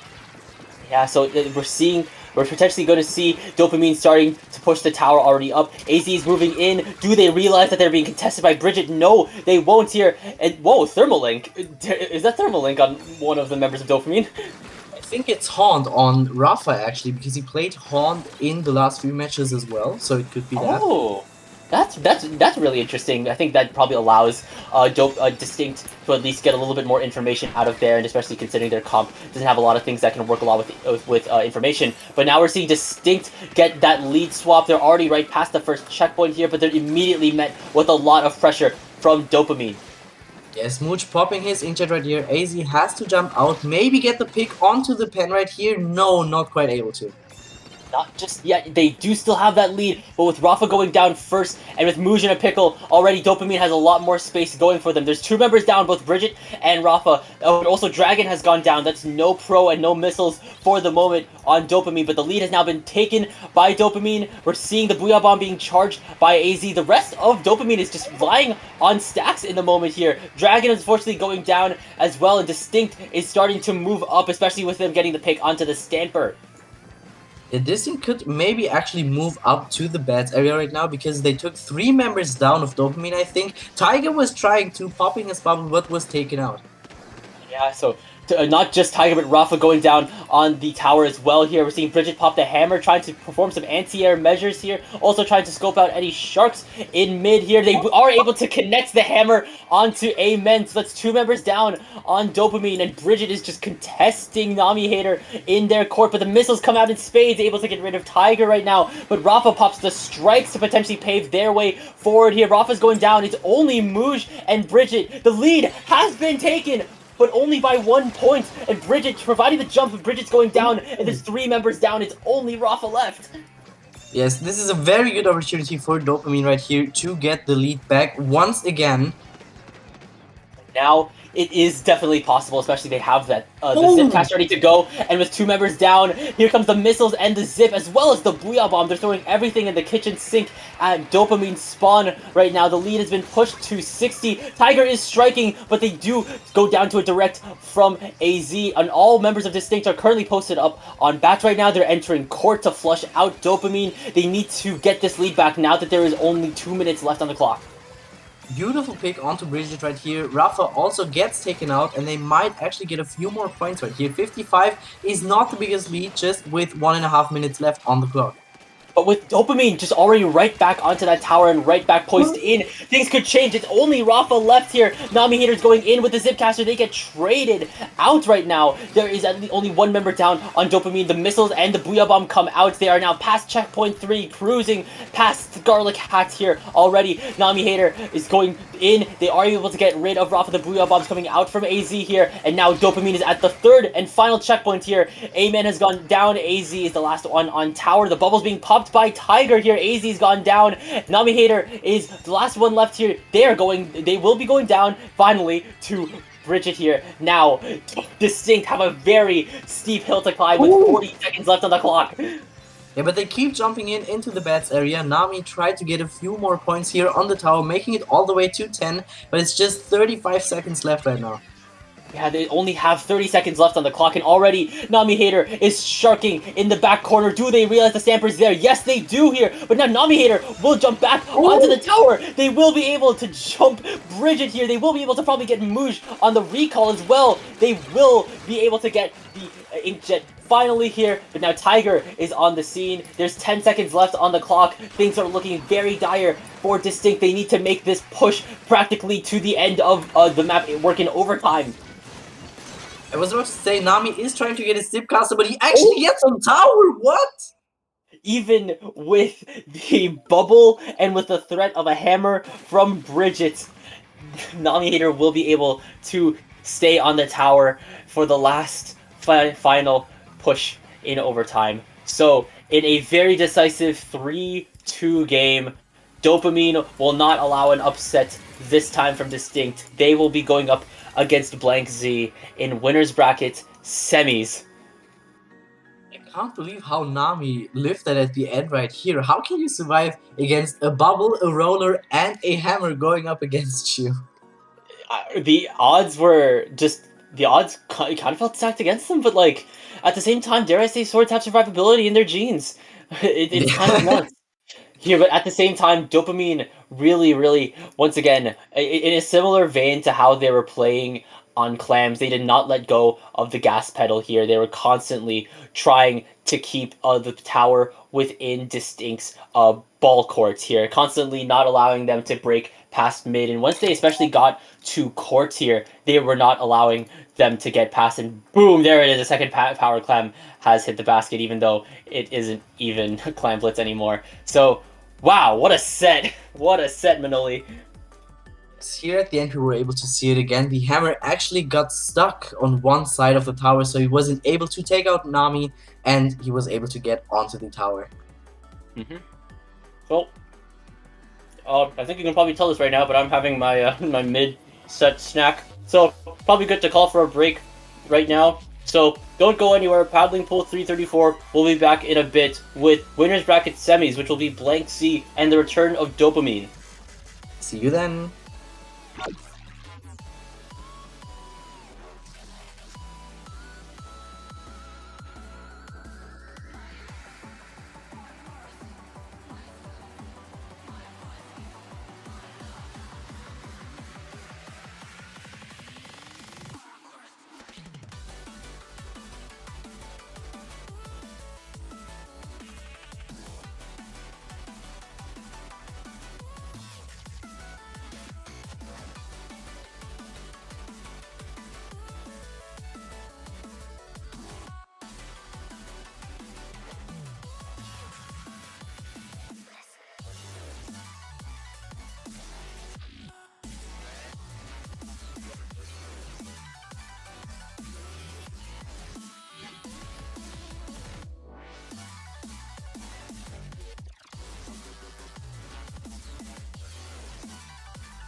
intelligence that knows all.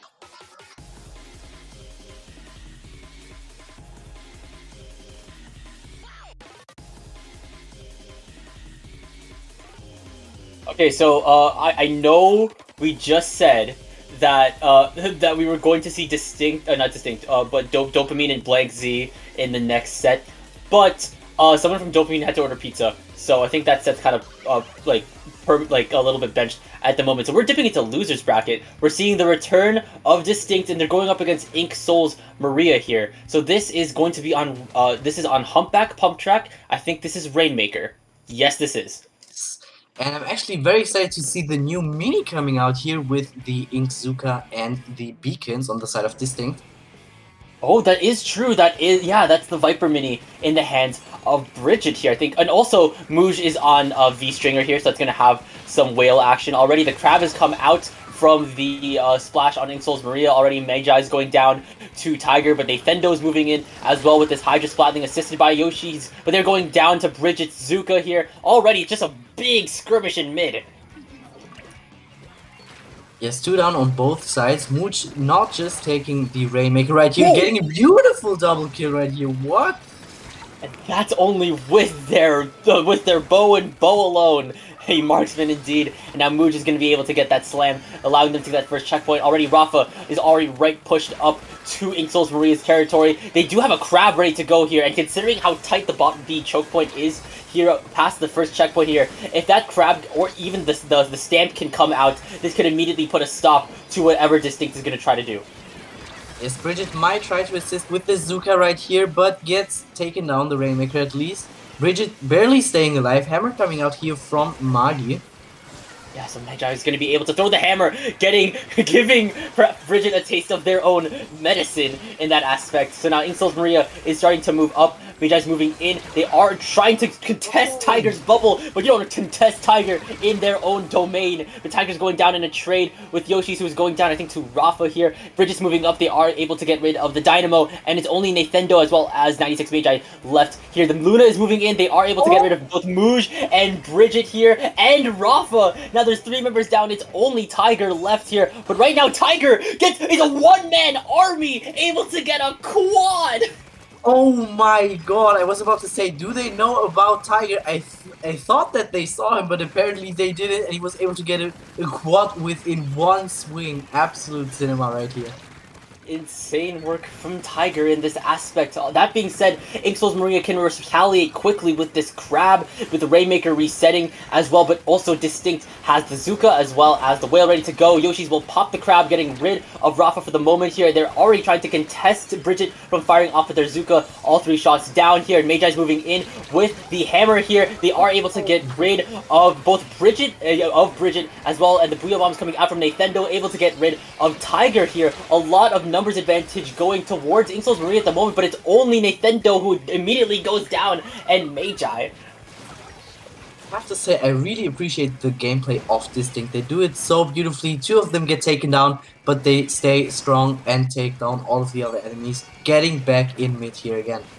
Stand proud, you're strong, Distinct, and already Yoshi's is posted up at that first checkpoint. They do have the Crab ready to go here, but it gets cancelled out by Bridget Zuka, immediately negating that potential counter push here. Here comes the hammer, though, from Magi. Tiger's trying to move in, though, here. Are they trying to potentially get some jumps in here? They are able to get the jump onto Splatos, though, and already there's 2 members down on Inksoul's Maria here. Nathendo's gone down as well. Magi's trying to get at least an advantageous angle. They are able to get rid of Rafa that way. They have the hammer ready to go. If they can get that going, this could stop the push.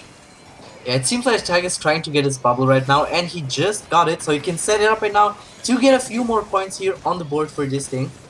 Ooh, and they're able to cancel out Magi's hammer as well here. That being said, Mooj is in a little bit of a pickle here, and even with the assistance of Bridget Zuka here, they are not getting a lot of distance.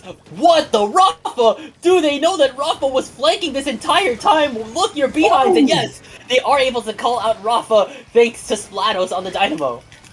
Beautifully watched right here. They just have 1 more minute left to get a pick right here. They didn't even get the checkpoint yet, so they have to make some moves here in order to get the lead. Definitely so, but I think one thing that Inksoul's Maria has right now is a lot of paint control. They have Dynamo, they have Hydra here. They can cover a lot of space with this here, and already Splatos is managing to get the contest in Tiger's bubble here. There's 3 down, Splatos gets another in the hands of Bridget. It's only Mooj left here, but that mist could be a little bit of a stopper in whatever Splatos is trying to do. Yoshi's is able to get that first checkpoint here. Here comes the hammer from Magi, not able to get Rafa just yet here, but the hammer though, not claiming targets as well, but there's a double with the soda as well as the hammer. Oh, he got stuck on the ledge though. He wasn't able to get the lead just yet, but it's 3 members down off this thing. But they're not able to get the lead! They go down to a straight bomb from Rafa in this moment, but at least finally they do get the lead within the last 5 seconds here, and with no one picking up the Rainmaker from Distinct so far, we'll have to go into overtime for the moment. Muj finally picks it up here. Tiger's waiting to respawn, but Inksoul's Maria is looking to stay in mid and not let go of it. Yeah, Rafa actually taking the raid right here to potentially go onto the left side, but decides to get his strikes and help his teammates get in. Oh yeah, they have the strikes ready to go here. This is gonna pave the way for Distinct to start going. They were halfway through overtime here. Already, the Luna's getting cancelled out. The Booyah Bomb is being tossed out by the Hydra. There is another Hammer ready to go. Same thing with another Crab here. They need to start moving or else overtime is going to run out. Already, Rafa's going down. The Dynamo is going down as well here. This Splash is just waiting to pop the Crab. Yes, they do. Mooj needs to move faster. They go down to Magi here. They're taking a lot of pressure from this Crab. Bridget's going down. Rafa and Tiger are still trying to clear space. Splatos is going down. Can Mooj make this work within the last couple seconds of overtime? No, they can't! What a match. We had so many intense moments with Tiger getting the quad within one swing and also the lead switch here near the end. Wow. If last set was something, I feel like with a game like this opening this losers bracket set, we could be seeing something really special here, Manoli here. Both of these teams were kind of just at a back and forth state here within most of the match here. It looked like primarily, oh, there's that quad from Tiger. You know that's gonna get clipped and put onto a blue sky or something. Welcome to the clip compilation. Yes, absolutely. I have to say I was pretty surprised when I saw Inksoul's Maria's comp because they have very unconventional weapons as well. They have a Hydra Splatling, they have a Dynamo Roller, they have a Luna Blaster. Nothing you see every day. I mean, this goes the same for Distinct here. They're running, say, the V Stringer, they're running the V Roller, they're running the Mini. So a little bit of a unorthodox off within this potential set, and I think within this overtime, I think both there was just so much pressure on Distinct to get things going. I think both Bridget and Tiger were definitely holding up the fort, keeping them alive in the present moment. I don't think this is the actual the maps for the set in the present moment. I do not think we're going to Mahi Mahi zones next unless I check. Oh, it is actually, yeah, no, it is Mahi Mahi zones next. I lied. Yeah, I'm very curious if we're gonna see any comp switch ups here because especially for Tiger, it's gonna be very tough here since Mahi isn't the best roller map. But if you got in once, it can be very tricky to get back in for the enemy team. Yeah, so then it really just depends on like if Distinct can provide a lot of the paint for Tiger. I think maybe Rafa could pull that off. Maybe more so, actually, I think Bridget could pull that off with the minis that Bridget has consistently been showing up with. Yeah, especially if the water level hasn't been changed yet, it's very difficult for Tiger to get in because it's just a very tight map at the start of the game until one team pushes below 60, I think it is. I think right now, I think on the side though of Inksoul's Maria, what they want to do right now is just get a lot of good control spots early. If that Hydra can be put up on the high ground, if that Dynamo can be contesting the low ground here, you're just making a pressure sandwich at that point. So what are we going to see from Distinct here? We're seeing the return of the Viper Mini on Bridget, and on the side of Inksoul's Maria, we're seeing Frozen Pro come out instead of the Luna Blaster, I think, from Magi. Yes, and we see the Inkjet version of the Tri-Stringer again, not the Veil variant or the Jump one. Okay, so we're seeing Inkjet back on Mooj already. Nathendo going down, no Hydra so far, and Distinct is responding with a very fast zone cap. Yes, Tiger able to get the pick right below the sniper. Missiles are coming out, so they all get detected. Tiger barely getting out there. Yeah, I think Inksoul's Maria taking a Oh no, someone took a dip in the water, that Frozen Pro going down, but I think Inksoul's Maria definitely taking a page out of, I think, a Dopamine's book, running that missile weapon, the Forge Pro, to scope out wherever, say, Bridget or Rafa, or especially where Tiger is, but finally the water level has dropped, which means Tiger has a lot more space to work with now. Yeah, distinct setup, very good right here. Although two members get taken out, almost a third one. Oh, beautiful shot with the super onto the crafting right here. Yeah, and with that bubble from Tiger, it allowed Bridge to stay a little bit longer, but it's only Rafa left on this high ground, but now Magi's going down to a shot from Muj. Rafa's moving up now to try to take out Nathendo, but Nathendo's going to be able to take them down, assisted by Splatos here, and right now I think this is a really ideal position for Inksoul's Maria to take right now. With the amount of space control that they have, constantly just watching all angles is ideal for them. They're already breaking out of the 60 threshold into the 50s here. The Zuka's going to come out from Bridget here. The Jet is also ready to go from Muj. The zone has gone into neutral, and it has been flipped by Distinct. I was about to say Mooch needs some assistance here on the right side, but apparently he doesn't. He didn't even need to use his inkjet. He does right now to put some pressure onto the snipe area though. Yeah, already good to just put pressure onto Inksoul's Maria when they're respawning, but here comes the missiles from Magi. There's also a Booyah Bomb ready on Nathendo as well. But right now, Distinct are almost out of their penalty points, and Tiger somehow staying alive amidst a Booyah Bomb and pressure from a Burst Bomb that they finally go down to Splatos with the Dynamo Roller here, and Distinct still staying in control amidst everything Inksoul's Maria is throwing. But as soon as I say that, it's a good war from control. Yes, Rafa's still getting the pick right here. I have to say, Distinct are fighting together very beautifully. Zuka coming out, able to find a pick, but now gets taken out themselves. Oh, definitely so. There's two members down on Inksoul's Maria. Now Distinct is poised to be right back in control. Tiger ensuring that there is ideal amount of paint to be sharking in. And there's a bubble ready to go as well. There's a cooler ready on the side of Inksoul's Maria. There's the Jet ready to go on Distinct here. And now Distinct are almost out of their penalty points. There's going to be 2 minutes left in the match very soon. Here come the missiles from Magi, the Crab from the Splash, the strikes from Rafa, all the specials coming out in spades. Here comes the Booyah Bomb from the Hydra here, but Tiger's moving in. They contest the zone with the bubble here. Rafa has gone down, but Tiger, one-man army still. They go down to the entirety of Inksoul's Maria, but they're still in control thanks to Bridget, who keeps the zone in their teal color, allowing Distinct to stay in this set here. They are going to game 3. They are not going down without a fight. They do not want to get knocked out of the tournament now. That is absolutely amazing. Inksoul's Maria had all of their specials ready, but they were just not able to keep the zone. Tiger holding it down with his bubble, with the assistance of Bridget, then not being able to keep the zone. Yeah, like that bubble really probably helps Bridget stay alive for a little while longer. And oh man, if you are Distinct, you may be familiar with this next map mode, but we're seeing, I think, the replay now here.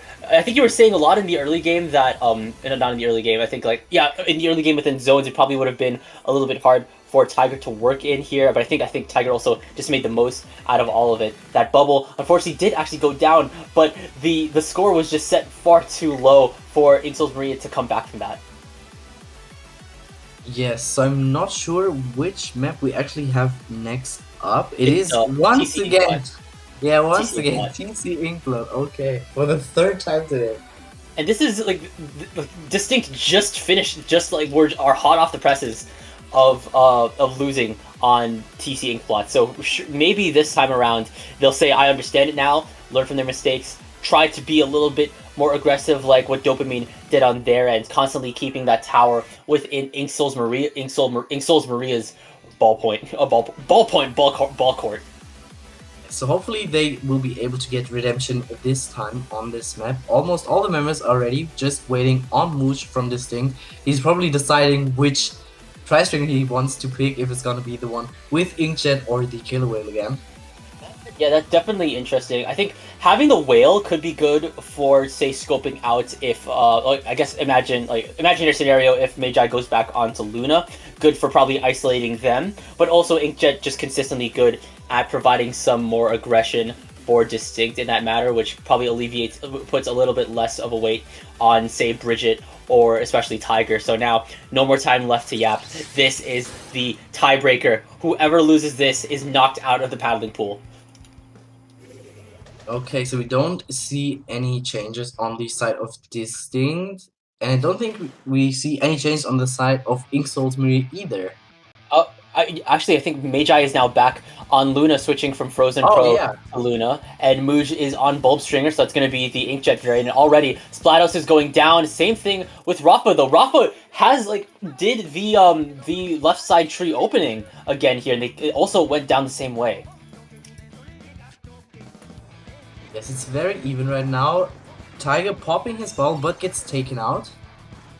So now we're trying. It's a lot of back and forth again, but Distinct has just a lot of mid in their hands. It's not looking like Inksoul's Maria is trying to contest that, but as soon as I say that, here comes the Booyah Bomb and the Crab, which does get shredded out by, I think, an assist from Rafa and Mooj. And Mooj is up top with this Inkjet contesting court already. Here come the strikes from Rafa and the Zuka from Bridget, but they go down to Magi's Luna, who gets checked by Tiger's Roller. Already just really quick back and forth, and now Distinct is reaching that first checkpoint and is now past it.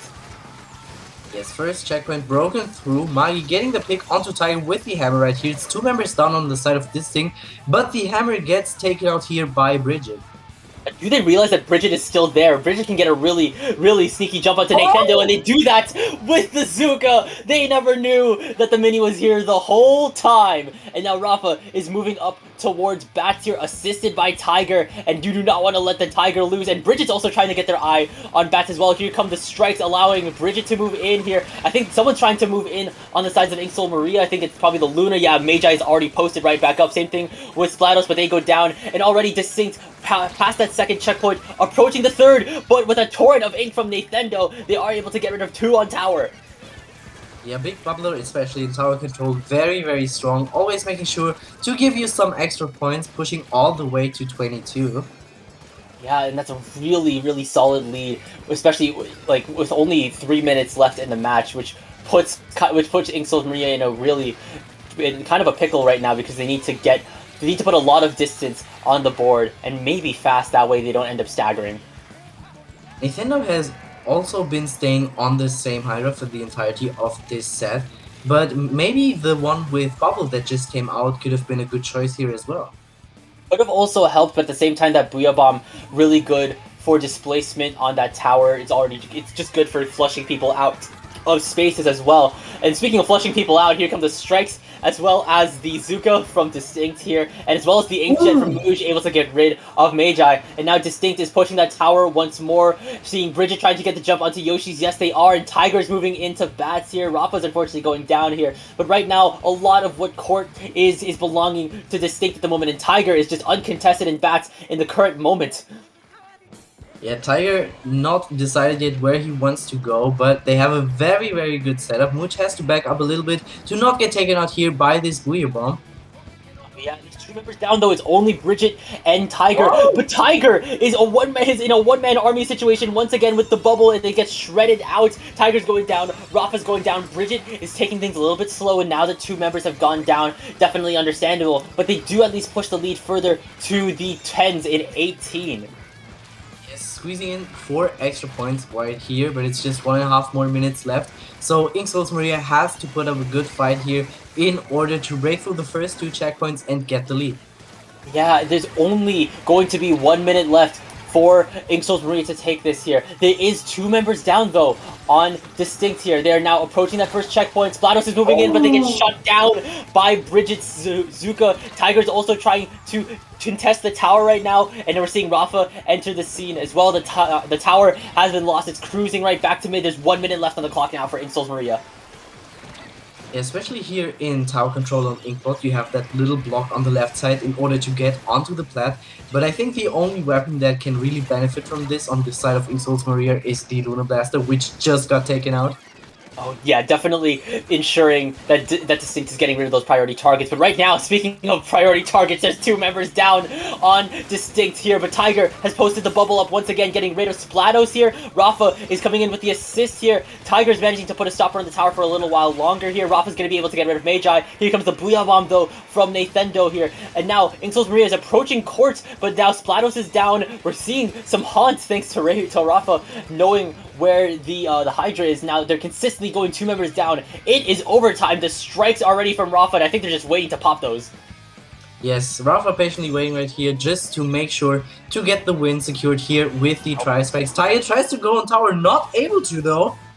Oh, but that being What? said, I think right now they were just ending up farming kills in the last moment there, with jumps being not secured by Inxels Maria, which means Distinct are still in this tournament. This is now the end of Inxels Maria's story. They are knocked out of the tournament. They had a very solid run, though, I'd say. So now, Distinct moving on into losers bracket round 4. They will be going up whoever wins between Kohana Nut and the Rice Shower. Yes, this time Rice Distinct Shower. was able to get their redemption on this map. Here you can see Tiger in the bets again in the replay. 3 people got taken out on the side of Ink Souls Maria. And here at the end, the Tri-Strikes coming out to secure the win for Distinct. So that means Distinct has survived for a little while longer here, and Losers Bracket is still going on prevalently. On the other end of Losers Bracket, we're seeing Lunar Sirens and the previously seen Barbecue on My Nuggets here. They've been in this Losers Bracket for a while, and they've been holding out strong. So we are now we probably should call for a little bit of a break before we get into our next set, Manoli. So don't go anywhere. Paddling Pool will be right back with some more later.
And we're finally back with more Paddling Pool 334. For those just joining stream, I'm Frostix, joined by Manoli, and we are dipping right back into winner's bracket. Fresh off the presses of getting a pizza, we're seeing the return of Dopamine going up against the Seed 1 BA, which is an acronym for Bake, Asta, Alo, and Azad.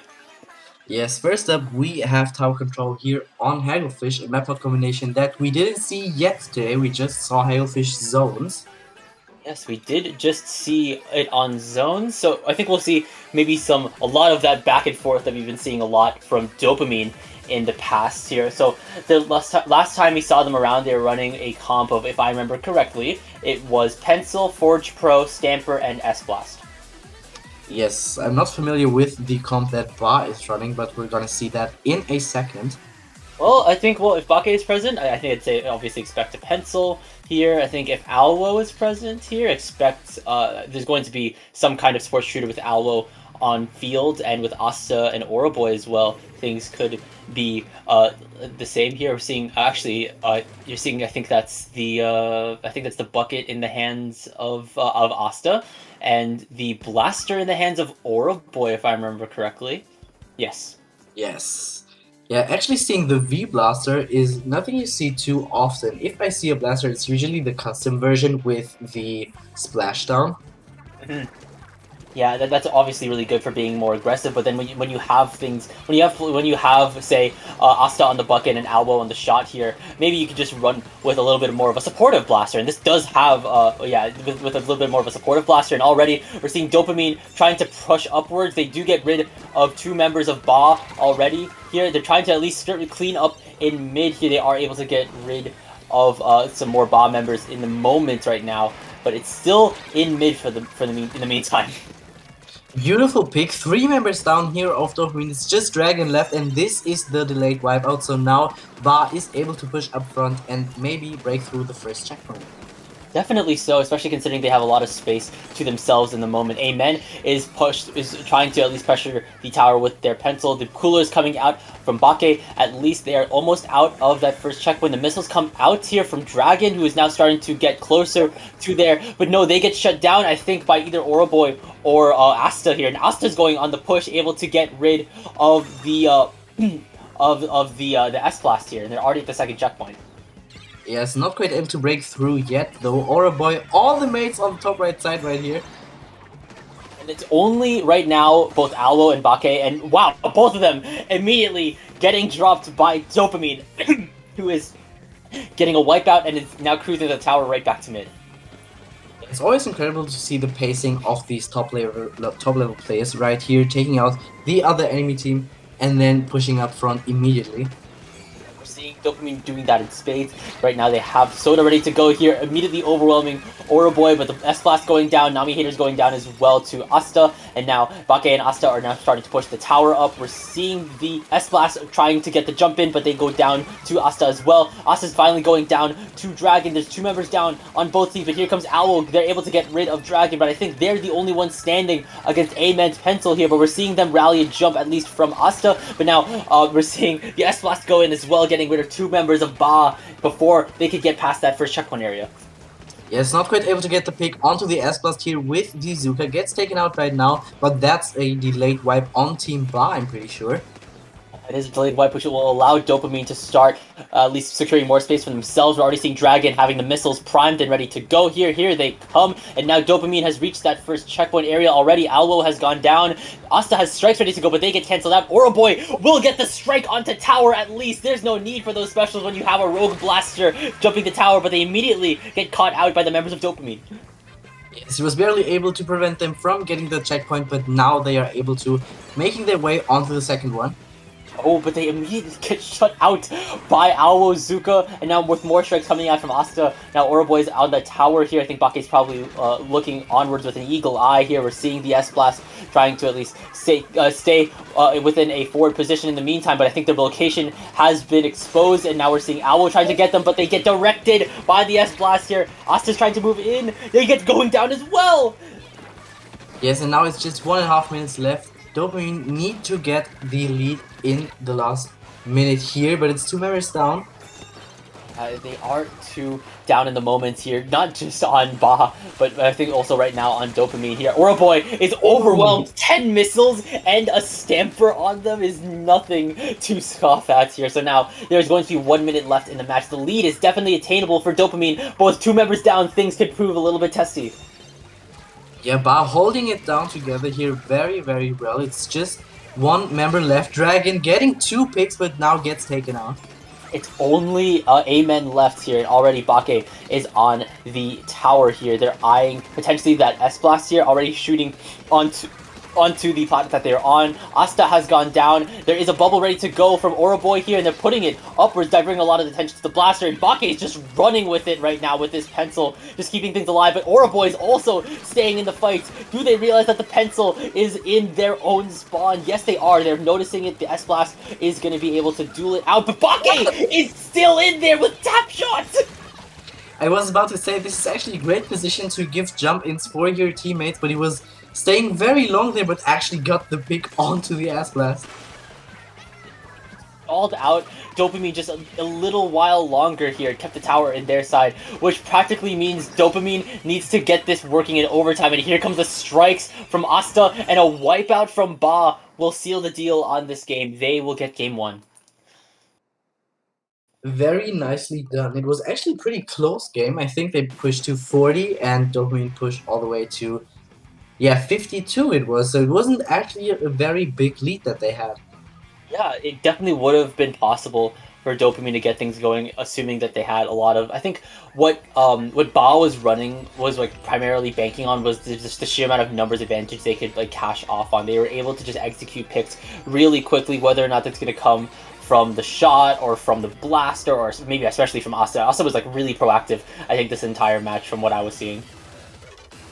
Yeah, also I think that Ba just had more weapons that can get a fight done with themselves more easily. Like they have a blaster, they have a bucket that can secure a kill pretty easily, while the Stamper and the Pro have to be very consistent in terms of their aim to get the kill. Yeah, it's like I said, they were running that chip bowl, and there's that tap shot pick from Bake here. So now we're going into game number 2. We're seeing the return of Mahi Mahi Zones. Yes, always a great map to play on in my opinion, especially on zones. Maybe not so much on the other map mode combinations.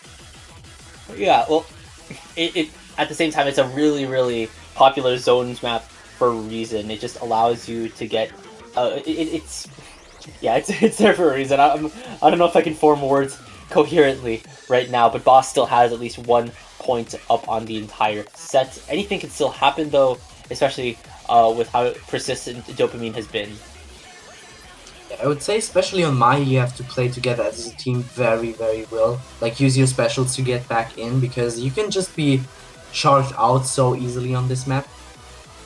Yeah, like because once the water level drops, everything becomes like one-way drops. It could prove to be a lockout if you can just get within the right position. If you can have that numbers advantage, or more, I think maybe numbers advantage is a little bit more important when it comes like more so than space advantage in this aspect. And okay, so Dopamine is bringing out something really interesting. Dragon switching from the Frozen Pro to the Cobra Jet. So this has Burst Bomb and Splashdown. Yeah, that can be very interesting for combos, but also, as you said, with the Splashdown, not just in terms of aggression, but also for capping the zone.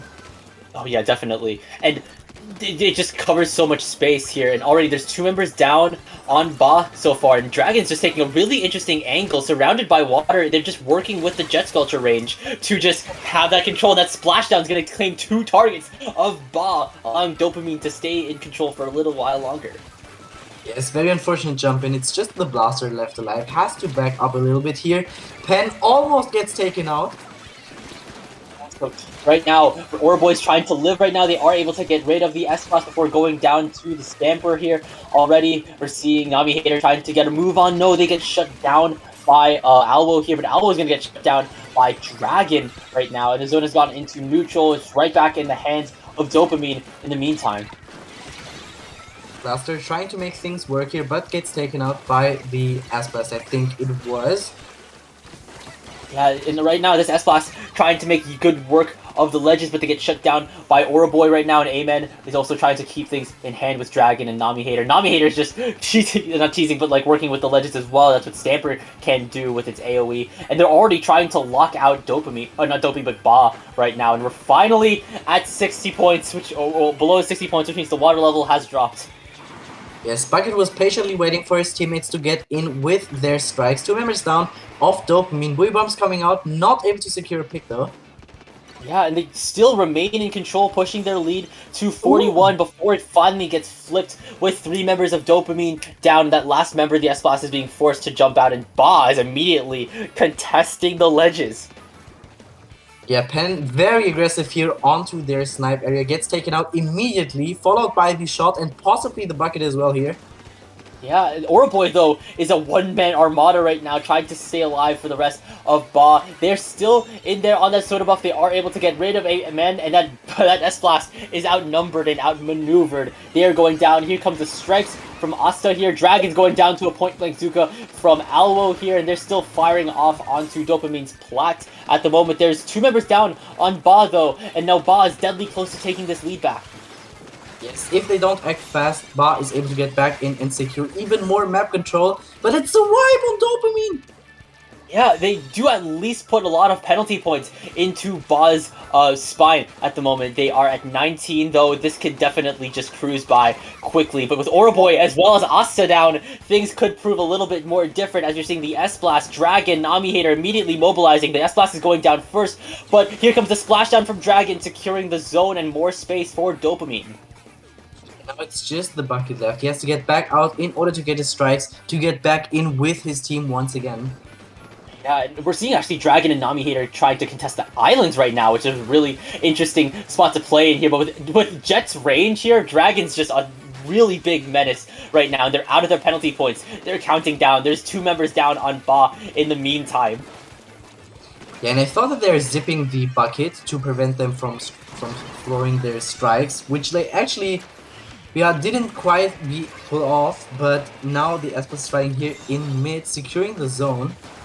Yeah, and now they're trying to get Alwo mid. Zuka, no, but with the assistance of Asta, actually the S-Blast is going down. It's only Dragon left here, and they are extremely outnumbered in the moment. They are also on soda buff, courtesy of Bake, but here comes the splashdown. Dragon is just staying alive right now, but finally being backed into a corner, they are able to at least trade out Alwo. There's 1 minute now left in the clock, and with a wipeout from Ba, things could potentially turn around in their favor.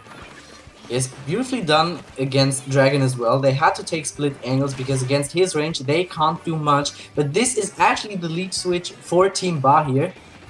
Finally, they are in the lead. They're already within knockout range now here. It's only this S-Blast left on the field. And in a 2v1 within the last couple of seconds of the match, Ba will be able to secure a knockout here. So they are now 2-1 match point. Very, very close game. I think the switch to the Jet Squelcher with Splashdown was actually not a bad idea right here. Yeah, definitely so. It's like Cobra Jet is a really, really under the radar pick in my opinion. It can provide a lot of good output, a lot of good support output for its range, and it's pretty aggressive with what it can do with Burst Bomb and Splashdown here. That's a kit I would have wanted on a lot of the weapons I play. Yeah, I think especially in splash zones, this kid really shines because it can just help so much. As you said, with his chip damage, with the burst bomb, and also with the splashdown in aggression or to cap the zone, you can use it in many different ways. Yeah, definitely. So, so now going into a potential last game for Ba in this instance here. It was going to be on Rainmaker Museum? Is it? Zendo says Rainmaker Museum, Stream says Clamblitz Scorch Gorge. Okay, so I think it's gonna be Rainmaker for now. Yes, it gets switched already. Thank you very much. So we're gonna be doing Rainmaker Museum right here. It's a map that you didn't see yet today. I mean, this is also just a really solid Rainmaker match here, and potentially one that could be like cruise by really quickly if either team can get a lot of the tempo and the momentum in their favor. If they can secure a lot of early picks early on, they can start getting a lot of good positions onto the top spinner, even contesting a lot of the high ground spots within the enemy spawn. Especially in Rainmaker, I could imagine that Dopamine switches to yet another Jet Squelcher, but maybe this time with the Inkback to get some points on the board. That could be interesting. I mean, look, that Vac is definitely is like something that is really good on Rainmaker, but it's something that you really need to commit to, and I'm not sure if they want to commit to something this fast. And whoa, this is a switch up Okay. from Ba in this instance. So we're seeing Bake switch to C leader. I know that for sure, and we're also seeing Asta switch to the Horns Dreadringer. So we're seeing, and also Alwo is on NZAP. It's definitely understandable considering that Bake is going to be on C leader for this matchup. Already we're seeing Nami Hater Dragon, and as well as I think they're seeing the shot also trying to get to the Rainmaker pedestal, but now Ba will respond with an immediate wipeout here, and there's that early numbers advantage that I was talking about. We're already seeing Asta pop the crab here, and we're seeing Alwo eye that checkpoint that they will get. Both teams were able to break through the checkpoints within the first 30 seconds. Absolutely amazing. Leader also running opening Gambit in case you guys didn't see it. Oh, and this is an interesting play. We're seeing Bake pop the Kraken just to allow the Rainmaker some easy passage here, but they get gunned down by the shot, and Dopamine will respond with another wipeout. Yes, 58 is definitely not a bad push, because if you get wiped out once, you can get the lead for sure. That being said, Ba's point is 22 actually here, so already Oroboy is still staying strong. Ooh. They are able to get rid of both Dragon and Louis Savara before going down themselves here. And now the Rainmaker has been dropped in closer to the pit. Yeah, maybe Ba wants to stall it there, but I think it would be better on the enemy's side. Probably a lot better if it was on the Platts here, because right now Ba is already starting to regroup here. They have secured another wipeout on to Dopamine, and they are right back in control of the Rainmaker. It's only Nami Hater so far in the moment. Oroboy is already taking a bit of an aggressive push, and Bake has popped the Kraken. Nami Haters are at least able to get rid of Oroboy right now, but they're isolated from the rest of the fight. They are going down now. Yeah, barely able to survive, but then gets taken out through the crab tank. Zuka, beautiful shot right here. Yeah, Louis Savara is just making really good work of the high ground present within the top spinner of Inkblot right now. But Oroboy is still here, and oh no, they're not. They go down to the Rainmaker pop, immediately getting popped down. And here comes the splashdown from Dragon, not claiming any targets, not a lot of space either because it's getting painted right back by Ba in the present moment here. The Zip Cash is trying to come out from Nami Hater, but they go down to, I think, to Asta, and it's just an all-out skirmish in mid right now. Yeah, maybe Oroboy would have been able to sharp on their plat to grab the Rainmaker very sneakily, like Neptune did in one game that we had previously. Yeah, shout out Nep, even though he's not here right now. And already, I think we're seeing Asta trying to charge up a crab. They are able to get rid of Louis Savara. Now, Dopamine is in the hands of the Rainmaker here. The Splashdown will be able to get rid of Asta, but the Rainmaker goes down to a sneaky Oroboy. Yeah, this would have been a very good opportunity to potentially get the lead right here, but it's now 2 members down on each side. Crafting is coming out, looking to get a pick here on the left side, not quite able to.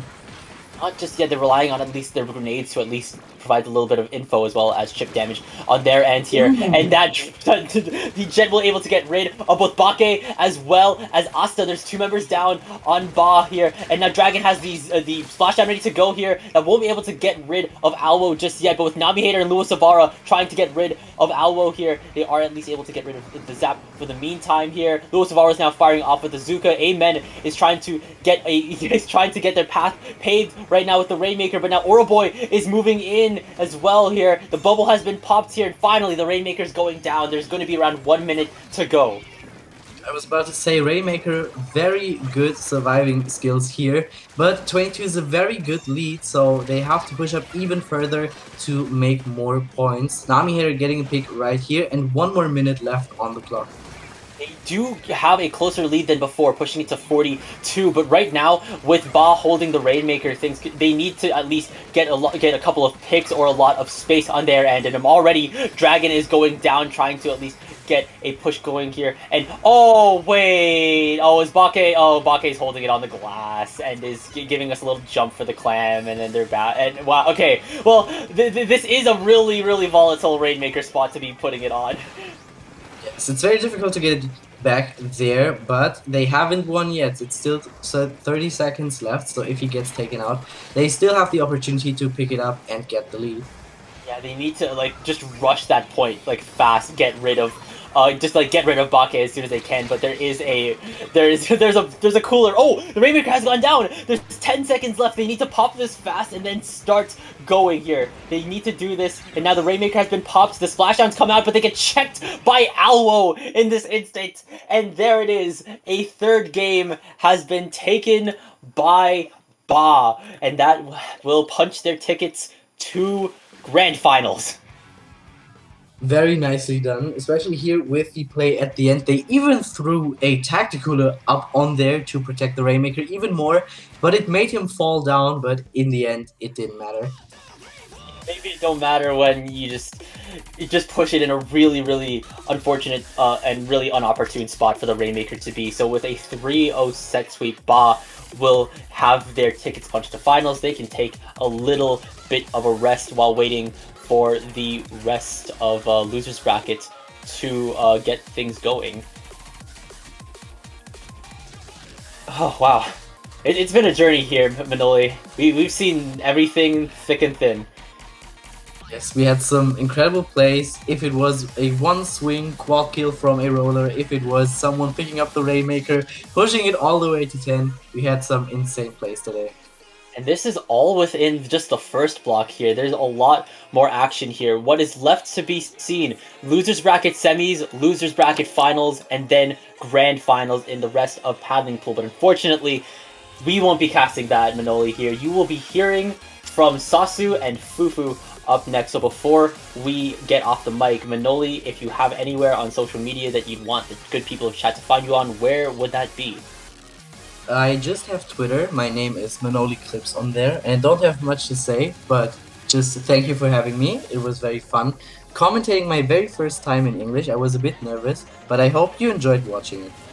Yeah, you're doing it. You're doing a really great job, Manoli. I'll say that for sure. And of course, my name is Frost6. You can find me on Blue Sky at Frost6.bluesky.social, on Twitter at TK_Frost6. And my voice is already petered out. I won't say the whole web novel shtick, but anyways, like I said earlier, Sasu and Fufu are going to be your casters for the next block of Paddling Pool 334. So that will be it from me and Manoli, so don't go anywhere. Paddling Pool will be right back with a new set of voices very shortly.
tasked with the most covert assignment to date.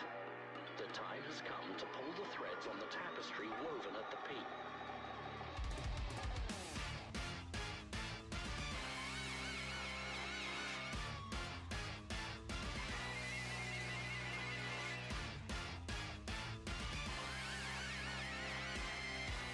Move swiftly and leave no trace. The descent must be graceful but inevitable. Those who ascended have forgotten the lessons of the climb. They believe their position is unassailable. Remind them the fall heights are temporary. As a trusted member of our clandestine association, you are uniquely positioned to execute this mission. To ensure the fall is as precise as the rise was swift.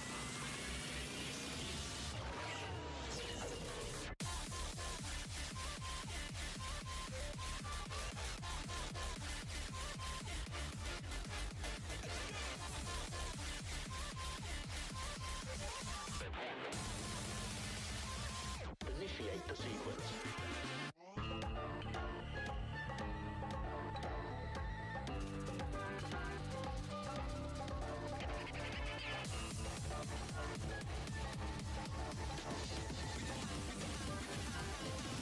All eyes are on you.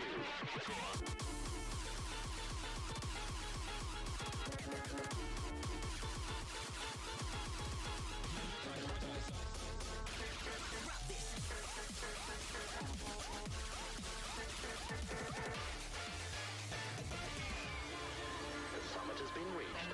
The order has tipped into an unsustainable balance. Your role is to recalibrate the equilibrium. The clock is ticking. Proceed with caution.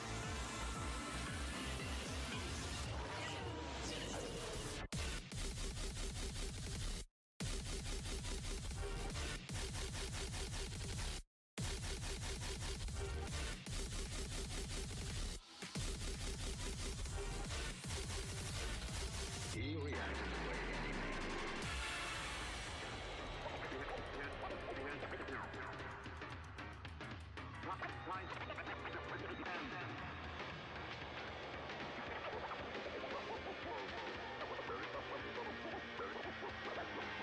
You go ahead. Be aware, there are eyes everywhere, but none that can see the true nature of your mission. Trust your instincts.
Begin the mission.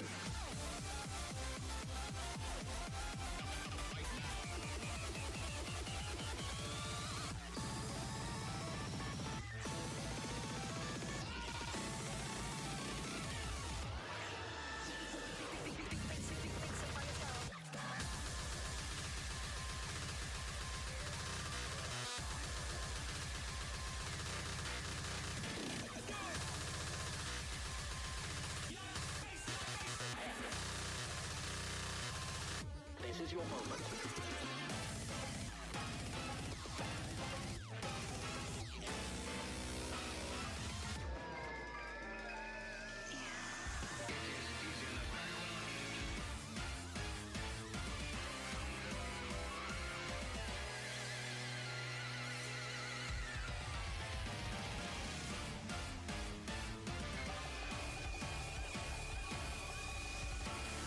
Proceed with unwavering resolve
And hello, we are back with the second block of Paddling Pool 334, and we're going to be going right into the game. I am Fufu, I am joined by the one and only Sasu. Say hi as the game is starting.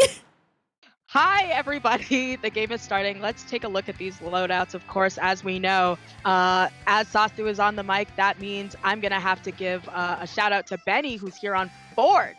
Forge, not something you see more often. I think a lot of people definitely looking to play it more often, Fufu, now that I think the Frozen Pro has really opened it up for people to see the true power of Forge. Of course, this being Tower. Really good to have that GG Booyah as well as that suction. But you see, so far, there's just a dogfight sort of in this court area for blanks, and that allows the Rice Showerlings to just get this really good push going. And as we know, this could be a really snowbally map, so we'll see how much the Rice Showerlings is going to be able to get away with here. A snowballing map indeed right here. And, you know, the Rice Showerlings continue to just snowball this tower forward as they just one by one keep picking off members of Blinks. And you look at the way they're set up. Almond might already put themselves here in the left spot, coming ready to pinch all the players on the right side. This could be a potential knockout just looking at how things are unfolding right now, Sasu. Oh, absolutely. But I think you have just that edit left, but I'm thinking that might be a delayed wipe. So the edit is in mid, kind of making sure they don't take that space, and really lucky or really skilled of Blanks to stop the Rice Showerlings from getting past that that third checkpoint. Because honestly, I'd argue that's just the point of no return. Once the other team hits the third checkpoint on a place like Shipshape Tower, it's just kind of GG's for you. But as you can see, the Rice Showerlings, they've been able to organize themselves once again, and they are once again making that push, but not if Benny has anything to say for it. There comes the Booyah, and I think they have successfully evacuated that tower. Successfully indeed right here. Blinks is just trying to really get out of this retake, but it's just not happening. It's not working in their favor because Rice Showerlings, they continue to keep putting pressure on them, and with 3 down on Blinks, I don't think this push is going to stop. They have less than 20 points left on the board and looking well on their way to get this knockout. Just keep riding that tower, keep it going, and they might just be able to pause. There's a fight, Your Honor. No way. Wow. Pause indeed, because like I said, I thought that was the point of no return, and yet Blanks was able to stop them in their tracks and get the picks that they needed. Of course, the members of the Rice Showerlings just jumping in there as you do in a snowbally map. You're hoping that that momentum is going to bring the tower past the finish line, but not going to be enough. We have just gone past the halfway point. So much fighting has been done, and so far one of the teams is already down to 5. So finally, I think the Blanks has thrown their hat into the ring. You see them putting points on the board, but with this double here we have, I think that's going to stop this push perhaps in its tracks.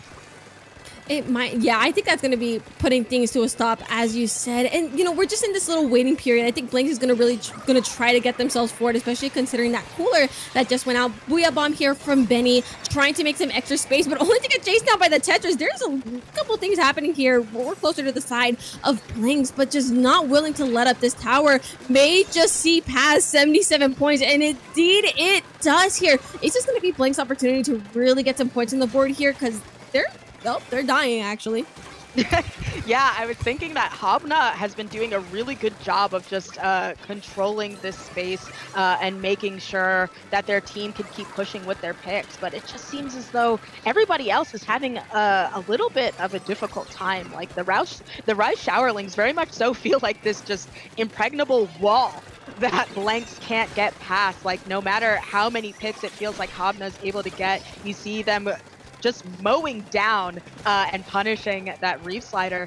I don't know, like the rest of their team just having so much trouble with the push despite the snowbally. You see 3 of their members are down, that Tetra getting a pick inevitably before going down themselves, so not looking good for Blanks here. No, yeah, I do like what Rice Showerlings are doing. They're just waiting for Blanks to essentially run into them when it's necessary. I mean, they have a Stamper to ult. Not only that, actually, wait, I just realized both of these teams are running Tetras. They're playing their cards. They're like, great, they can either run into them or they run to us or we run into them. I don't know. I feel like they're almost playing the same game, but Rice Showerlings is just playing it better, for lack of a better term.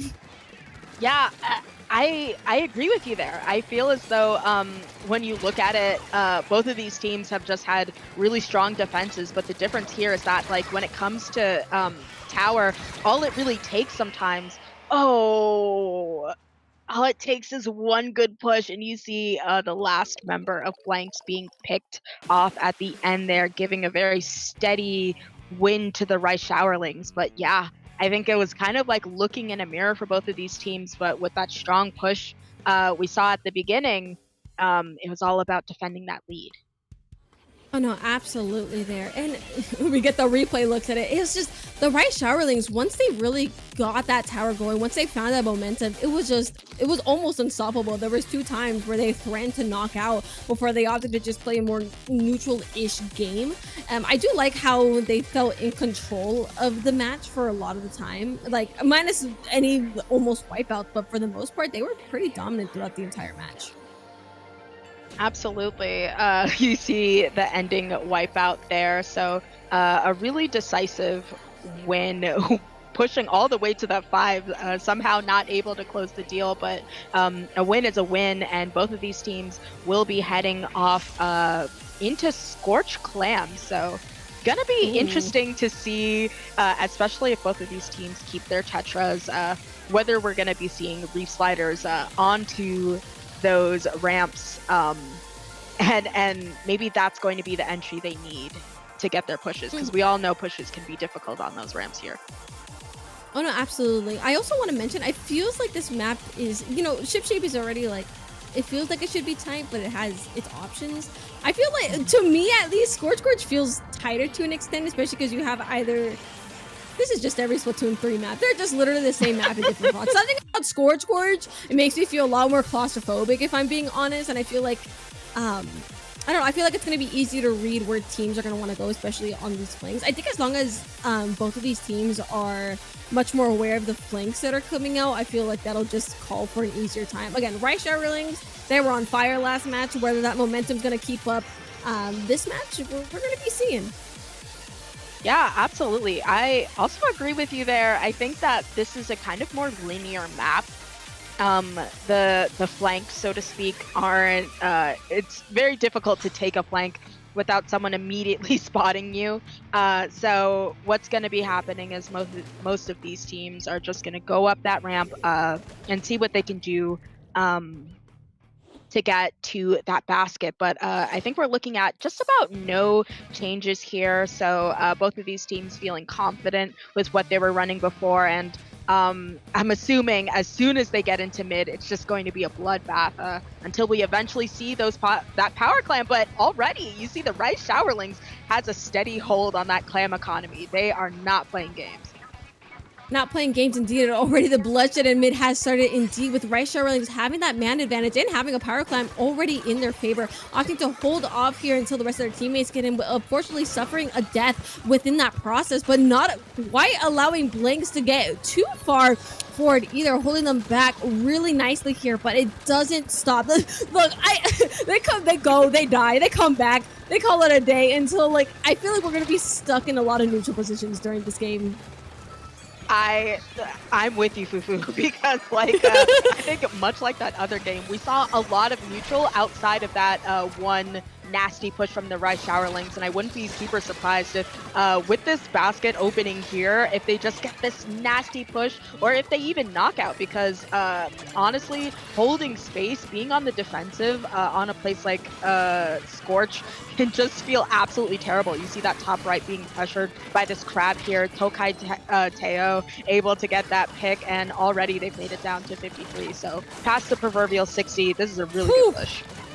No, yeah, an insane push indeed, because it took 3 down in order to finally get them. They're not even done, actually. There's still a Tetra in the base in the back and a Reef Slider on top of that. All of that basket closed. It doesn't mean that it doesn't come with this itty-bitty bit of value. Actually, no value, because they lost 2 more teammates here as they were coming back, giving Blanks finally an opportunity to get some points on their own. They really got to get that power clamp going. Get that ball in the basket. There we go.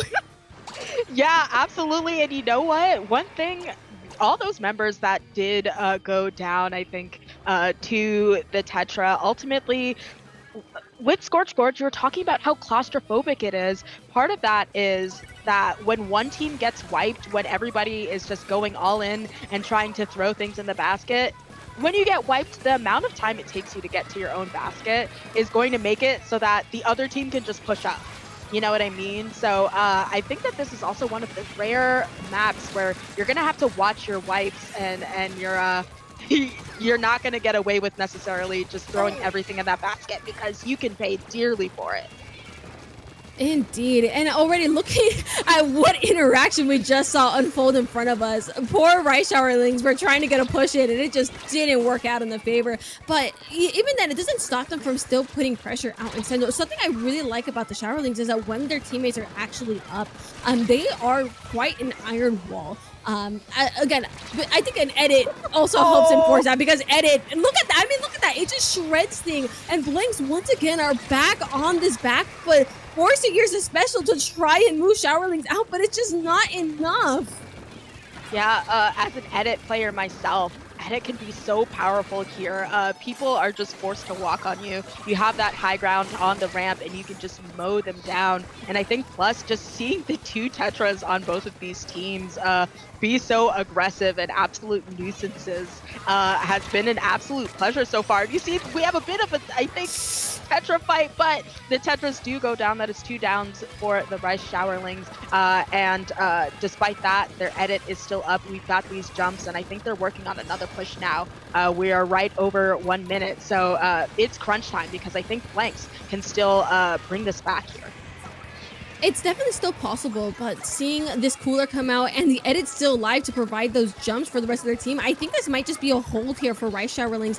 Things are not moving as fast as I anticipated here for, but never mind. They're going to get kills anyways. They're going to prove me wrong within the 2 seconds that I open my mouth. Actually, no, I'm actually right because things still ain't quite, nope, it's slow. It's moving, but it's slow. I think. Are we moving? We're moving. Awesome. Great. There's going to be a booyah bomb in their face though. Yeah, that is a good question because you would think with those picks that Hobna got that would just be an automatic push. But speaking of push, I think we are about to see, I was going to say a lead switch, but did maybe one of the teams, not one of the teams, one of the people, I think they whiffed their shot, if I'm not mistaken, on the basket. So I think that is going to be not a lead switch. They may have been able to get it if they were able to get that power clam in there, but now that they don't have a power clam, I think they're going to have to scatter for one. Never mind, the junior has one online, and we're going to see if they're able to close this out in the little time they have left in OT. Oh, and considering that there are 2 picks off of Rice Showerlings, I think the opportunity is definitely possible with Blanks right now. Seeing this bubble up and ready, if they can get that bubble there, it's an automatic jump. They're getting one pitting in. Are they able to get another one? Are they able to get? It's a wipeout! Wait, it's a wipeout, Sasso. I think this is it. I think this is game. That's a lead swap. That's Blanks taking the game back at the very last second with the help of a trusty bubble. Everybody cheered. We saw that junior working overtime. I feel like the Splatoon gods just took their controller and opened up their third eye because that was some impressive strafing that we saw under that basket just to stay alive and get that bubble up, and that is what got them the game. So fantastic showing from that junior. A little bit, I feel like quiet most of the game, but definitely loud when it counted because wow. Yeah, I think Blanks just really, once they were able to get themselves out of the hell that is the center of Scorch Gorge, for lack of better term, the middle of Scorch Gorge is rough. It just forces hesitations. It doesn't feel great. In fact, it feels terrible. That's why I don't like this map. But once they were once they were clear of the storm, they pushed, they got the lead where they needed it most. So those last 30 seconds that count. And we're going to be seeing a game 3. Yeah, very exciting. Seeing Rainmaker Undertow, I quite love seeing this map mode whenever it comes up because very much so like a tower control with Rainmaker, all it takes is one good push, but what's best is everyone usually takes it to that top left, obviously, for first check, but seeing the bloodbath that is walking those 10 steps to the final check is always entertaining when teams are able to get that far. It's so funny when it happens because you could just always expect it, but it's never just not entertaining. It's like, yes, give them 3 seconds. They're fighting. And they Jump-ins, like it just never ends. Everyone's like, listen, it's 10 steps. It's funny that here is legal and ship shape Rainmaker is not, because sometimes that walk from the first tech to the final tech feels very much so like ship shape. It feels like like one block, like one New York City block. And then you're dunking it. But we are on match point. We're going to see both of these teams. Curious to see if we'll be looking at that forge. We are. No switches off there, but we do see a notable switch off in that sploosh rather than the junior on the side of blanks. So definitely going to be fun and interesting to see how that sploosh fares here. Yeah, I really actually kind of curious to see how this sploosh decision goes out, because Hammer can be pretty deadly on this map if you ask me. But Blanks is going to be the first team to have their hands on the Rainmaker, already ready to move this forward, taking members of Rice Shirlings out with them wherever they go. And, who cares about the stamper in the back? They're dead. That's going to be a quick, less than 30-second checkpoint here for Blanks. Popping it, getting ready for some more. And, oh my goodness. Is this the same team from the first match, by the way? Is this the same team? Question mark? Blanks, that is a lot of aggression. Not to mention, in that last game, I feel like we were a little bit hard on them in that they were having difficulty really being fast and pushing when they had the opportunity to do so. When they said, we will not make that same mistake twice. I don't know if it's the sploosh that is just awakening their aggression here, but you see that the Rice Showerlings ready to get their lick back. They do have this crab, maybe not in the best position, but they do get a pick, a wise jump out despite being coolered. So I think Blanks is going to try and reset here, see what they can do, and once again, the Rice Showerlings will be on the attack, I think. I think so indeed. Right here, seeing a lot of the map covered in green at the moment, but Blanks is also back. Every team has all 4 members up, and I think they're just waiting to find an opportunity to get some of the other teams out, holding that Booyah bomb for as long as they can, finally unleashing it and giving themselves just an itty bitty bit of space, but it's not going to be enough. I think Rice Shower just went 2 down, 3 down, losing that Rainmaker in the process. I think Blanks is going to be here the element. They bring the speed to Rainmaker, which is exactly what we need. And I think Rice Shower is taking a second to really get their footing here. Yeah, absolutely. You see inevitably that Rainmaker does go down. Their teammates maybe just trying to keep the space. Blanks knows they don't have to push too hard. Just 2 minutes down, so there is still a bit of time before you can really start stalling out there. But I think you see Rice Showa trying to get a pick. And once again, we have a member of Blanks just trying to run it as fast as they can. They do go down, but not without taking precious points in 21. So that re-slider is going to come out, and I think right now we have a bit of a skirmish from Blanks, but I think the Rice Showerlings is able to get this wipe out and do what I like to call fufu, getting the rats out of their basement. Just so many people in their spawn just skittering around, and they very successfully got rid of that threat. Indeed, and they're going to be looking to get a checkpoint of their own. Unfortunately, not able to dunk the Rainmaker. I think it was that, I think it was that the splish of the edit that were able to stop that from happening. And exchange, Rice Showerlings lose 3 of their members, stopping their push in their tracks, unable to really get anything on the board. It feels like even in that wipeout situation, Blanks, I don't know what happened. I feel like this map is just, it's in their element. They know, hey, we can just move forward. It's like we can force our space. It's a literal corridor, and they play it to a T. I mean, look at this. Look at the way, look at the way they move. Yeah, this is crazy. This is a mastery. And honestly, I feel like when you see the sploosh pick, that should clue you into the fact that Blanks knows what they're doing. They have a specialty weapon here.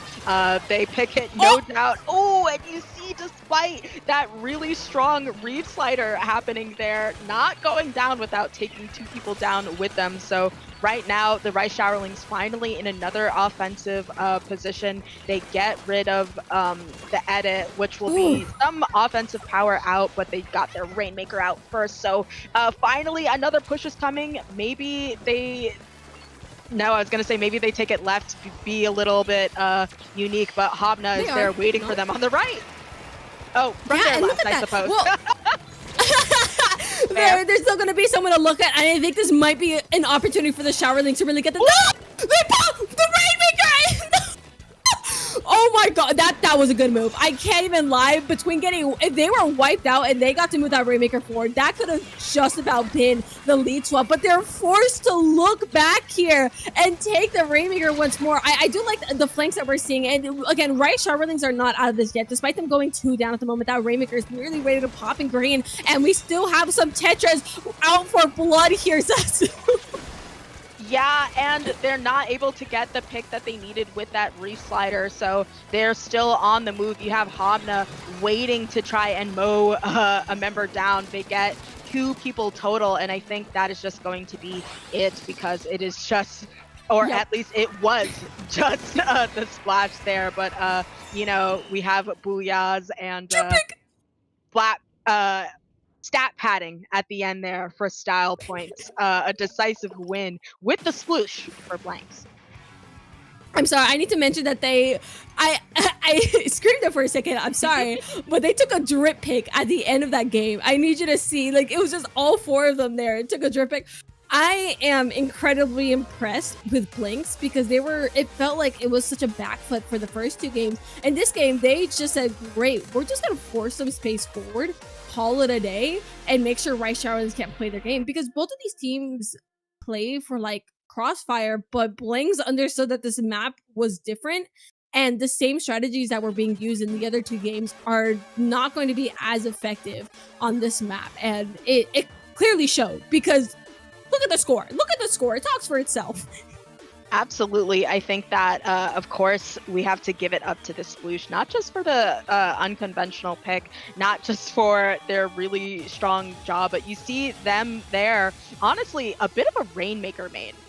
Interestingly enough, you had, I feel like most of the points that they got were due to their Sploosh just eking out points, just being absolutely, wow, we have that self-destruct off the side of the map that happened to just fight the other team. Just what a masterful showing. This is really their map mode, and you can tell.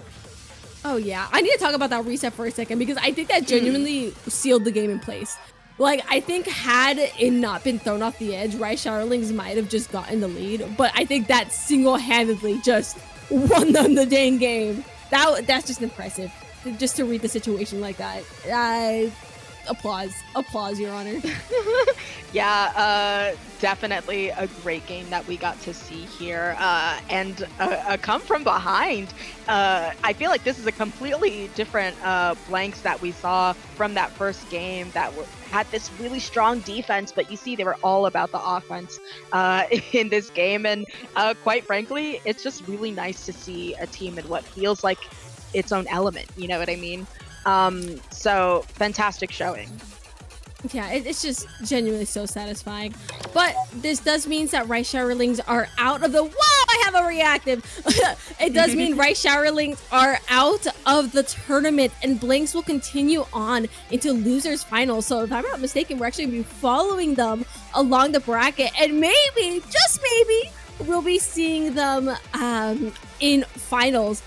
But I think that ends this set, and if I'm not wrong, we should be going on a bit of a break.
Hello and welcome back to Paddling Pool 334. I'm Saucy here with Fufu, and we're looking at Dopamine versus Blanks.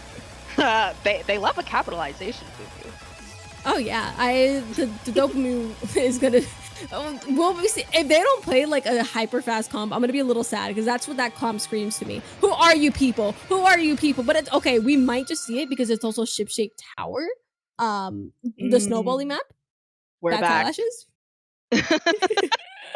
Yeah, and I'm curious about. I saw them earlier on the stream, and those of you who have been watching long term have probably seen them too. But I'm not quite remembering what their comp is. I'm hoping that it is going to be dopamine, and it's not going to be, weapons when you see them and you're like, why am I saying this? Like, give us the good. It's put dopamine in my brain. Oh no, absolutely. Please, we gotta be okay. You know what? I can work with this.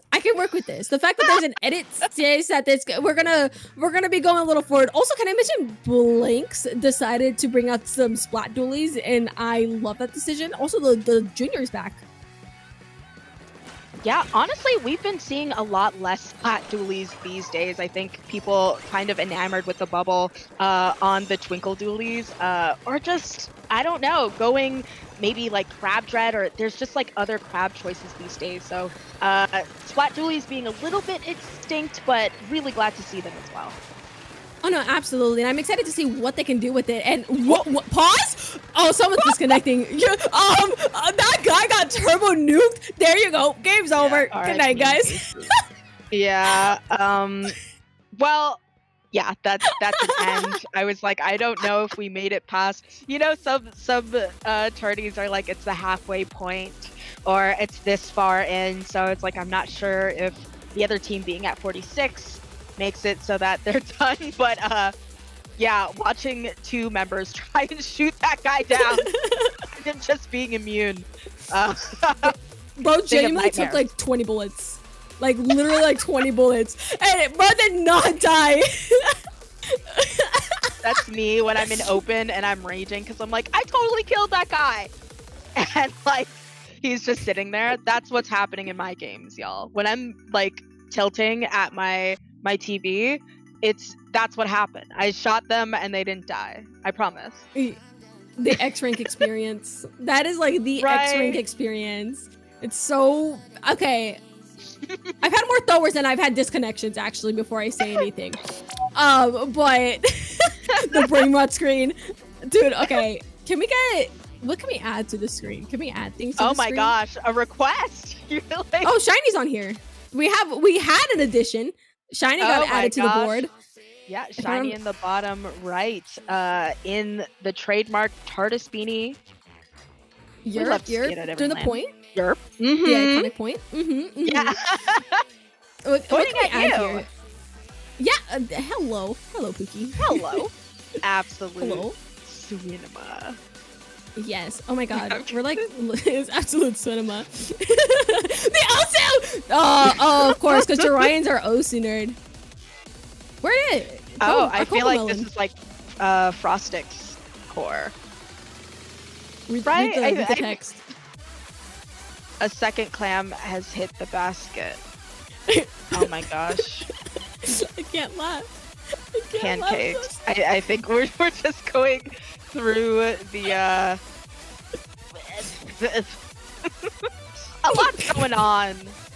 Yeah. Let me take this time to also tell the people to make sure you make it down to Riptide. I think we will both be there perhaps. So if you I think you could still at least get a spectator's pass, ? If you were thinking about it, but definitely be sure to say hi. And I think that Fufu's part of the trading card. I am. Oh yes, you can. We got the voices have told us that you can in fact register as a spectator still. But yeah, I am part of the trading card project. Get my card and a sticker. I would show you guys if I can, but the game is starting. Oh no, I'm fading to black. But I have not been Thanos snapped away. I'm still here and I'm ready to take a look at these loadouts. We're talking about dopamine. Honestly, Kraken shot does not give me dopamine. It makes my brain sad. Seeing shooter privilege and a Kraken on a shooter, depressing. Sad stuff. Yeah. It is it makes sense. It works so well with this comp because it's such a people mover, and the rest of the weapons just capitalize on people being moved into their space. So it unfortunately works as much as it makes us sad here, especially as anchors. But oh my god, everyone's in this left corner. Absolutely, and I see why. We were talking about just how snowbally here is, so I feel as though when the other team is on the tower, you just have to stop it immediately so that they don't get it going. And you see that I think Dopamine has done a strong job of doing that. Absolutely. And also, this game is going so fast. We're going absolutely nowhere, by the way. We got like no points on the board, no nothing. And but everyone is dying. I can't keep doing this. Yeah, there's like a lot of fighting going on in mid. I think both of these teams are just like tooth and nail. You see Multi kind of keeping an eye on that recall, but does go down eventually. I think the Kraken has been popped, so eventually there will be a bit of displacement here, but finally the lead changes and Blanks is on their way to see if they can get this avalanche done. Yeah, if they can snowball this, they're going to be looking to be in a really good position. And considering they took the Stamper out already and are trying to get all of their teammates to move forward here, especially on this right side, I like them. Look at the way they sandwich. I love people taking this top left side as well to add an extra space of crossfire, but oh, they do get taken out in the process.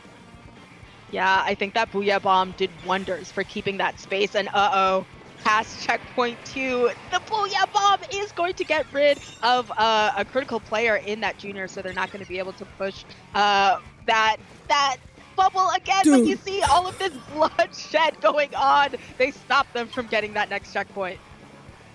Yeah, but although Blinks got sent back to the respawn point only to get sent back again on Dopamine's retake. Dopamine has a very uphill battle to fight here. Again, I love the way they're splitting their members, getting their space set up. It's like, it makes sense. It just makes sense. Yeah, divide and conquer kind of here. But we'll see if they're actually able to conquer. They did a really good job of, once again, we're seeing a very unlikely stop all the way down to 3. You would kind of just say that's GG's if we're being so honest on a place like this. But the fact that Dopamine is getting these picks, I think divide and conquer is kind of working, Fufu. Yeah, they got pushed back, and they pushed back harder, and we are absolutely seeing that because they're rapidly approaching these last 25 points, and all things are moving past second checkpoint, and they're in such good positions. I think this might be it. This might be it. Not yet. Wait, they are. That's lead. That's lead. Your Honor. Your Honor, it's lead. Your Honor, lead. That is It's lead. crazy. I don't know how I feel, honestly, if I am Blanks, because I'm like, listen, we stopped them from taking this game, but at what cost? Because what do you mean we let them get to 2? They got 1 point on us, and now we're going to have to ride this tower all the way back into their spawn and practically get a knockout. That is a tall order. Oh! I know, and they're pushing so forward here. They really, really want this win here on the side of Dopamine. I mean, Multi's here to cause a little bit of mayhem, though. Against an edit, I don't know, though. I don't know. Oh, there's another edit. Actually, it's fine. It might just be fine. But Dopamine, it's just really trying to push his tower, and I think they might be able to get it. There's a Zipcaster on the tower. Not enough. Just barely being stopped by Blinks. There's no way. So we have Kiruna still here trying to hold on, maybe hoping for their teammates to jump in. And with this wipeout, that is basically going to be game. No shot that the other team, well, I say no shot. We'll see if the commentators curse me, but on a place like this, the retake is just so brutal that no way! No shot. Okay. Dude, I was about to say, there's no shot. They like don't knock out there. No shot indeed, because I think the Kraken was like done, and I don't know, it wasn't out yet at that time, but it didn't matter. They just, that is a crazy, I say reverse sweep in this game. When the other team gets down to 3, like I would feel like, oh my god, like I feel like my mental might just be in the toilet at that point. Yeah, but this is also just such a snowbally map that it just makes sense that it played out the way it did. Dopamine remembered that and said, right, we're just built different and this map snowballs. And again, Kiruna here, absolute MVP because they set up so perfectly, especially on these offenses. And I think that's what really helped a lot in making sure that Dopamine was able to get that tower into the final checkpoint. And it's impressive. I'm like, yo, okay, well, mental strong and the game was stronger because look at that. It speaks for itself. Yeah, wow. What an absolute bloodbath for that last check. And we saw Dopamine coming out on top, but it was very back and forth in that not necessarily them stuck in mid, but the fact that both of the teams were able to get to single digits before the knockout, but not a lot of time to speak. We're already making our way back into Rainmaker Scorch. Both of these teams are ready for blood, if you ask me, just wanting to get it going, get it over with, and not drop any of the momentum that was made in this last match, especially if you're a Dopamine. Just really, you want to get in as quick as possible, keep it going, because the momentum from last game, that's got to be huge. Yeah, but they are going up against the almighty Sploosh from Blanks, and we saw how they were able to make quick work of the other team in that last Rainmaker match. So now I think Dopamine is going to have to look at almost never getting popped, because if the Sploosh is alive, they might just immediately pop that. And speaking of the Sploosh, already a hammer out getting picks. Yeah, but right behind them, Blanks is trying to get the Rainmaker to the checkpoint, unable to quite do so by themselves here. Dopamine, again, this is more still of a neutral-ish position. Hopefully that will change for Dopamine as they have that Rainmaker in their hands. Again, slowly but surely, playing as a slow wave to see if they can catch Blanks and let them run into them as they attempt to push slowly towards the checkpoint. Whether they're going to get it or not before Blanks gets to them first is the bigger question. Ooh. Yeah, they ran into them, Your Honor. That is crazy, but wait! No, they are able to dunk that, and I think it's the Forge that's going to go down. So now Blanks is in a really precarious situation because, of course, on the back foot, on retake can be really tough, but with that Stamper going down, Habna just kind of painting to paint maybe a little bit there. Now it's their turn to push. Yeah, and already seeing this blaster here on the right side, just, nearly taking out the Tetras. Are they going to be able, nope, they're getting out of there. They say, yeah, this is not a great position. Jumping back to their teammate here might just be able to put some extra pressure on this Rainmaker, but when they're by themselves against like 3 of Blanks, maybe it's not the best choice, but it doesn't matter if you're, never mind, it does matter if you're a Stamper because you will trade out instead. It's a bloodshed here in center here, Satsu.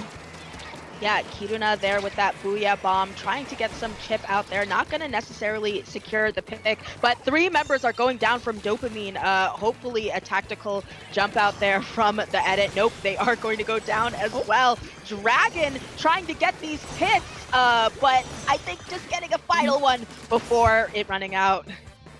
Dragon is making me nervous. I was like, please don't die there. You're making me nervous. But Benny, taken out by the edit, nearly able to pull out a really sneaky play. And in an attempt to make 2 sneaky play, Blanks lost 3 members, actually, of their team, giving Dopamine another opportunity to get some major points on the board, which is what you want as they continue to kill me. That's 2 down. 3 down, I guess. Well, was 3 down. Dopamine, start booking it, bestie.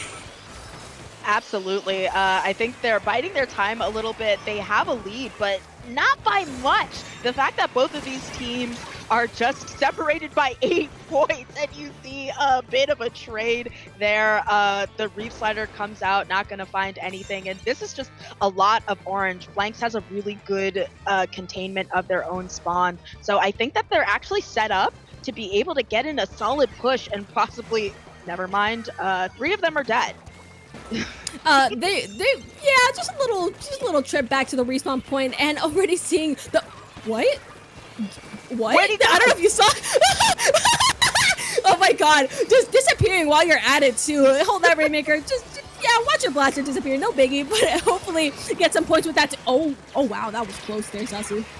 Ooh, but they are able to eke out some of those points in dodging that close call. They just run it forward, get it down to 45. Still not the safest lead that you want in a game like Rainmaker. Blanks already making it their push to see what they can do. But look at all this blue foo-foo. Like, I don't know if they're going anywhere necessarily.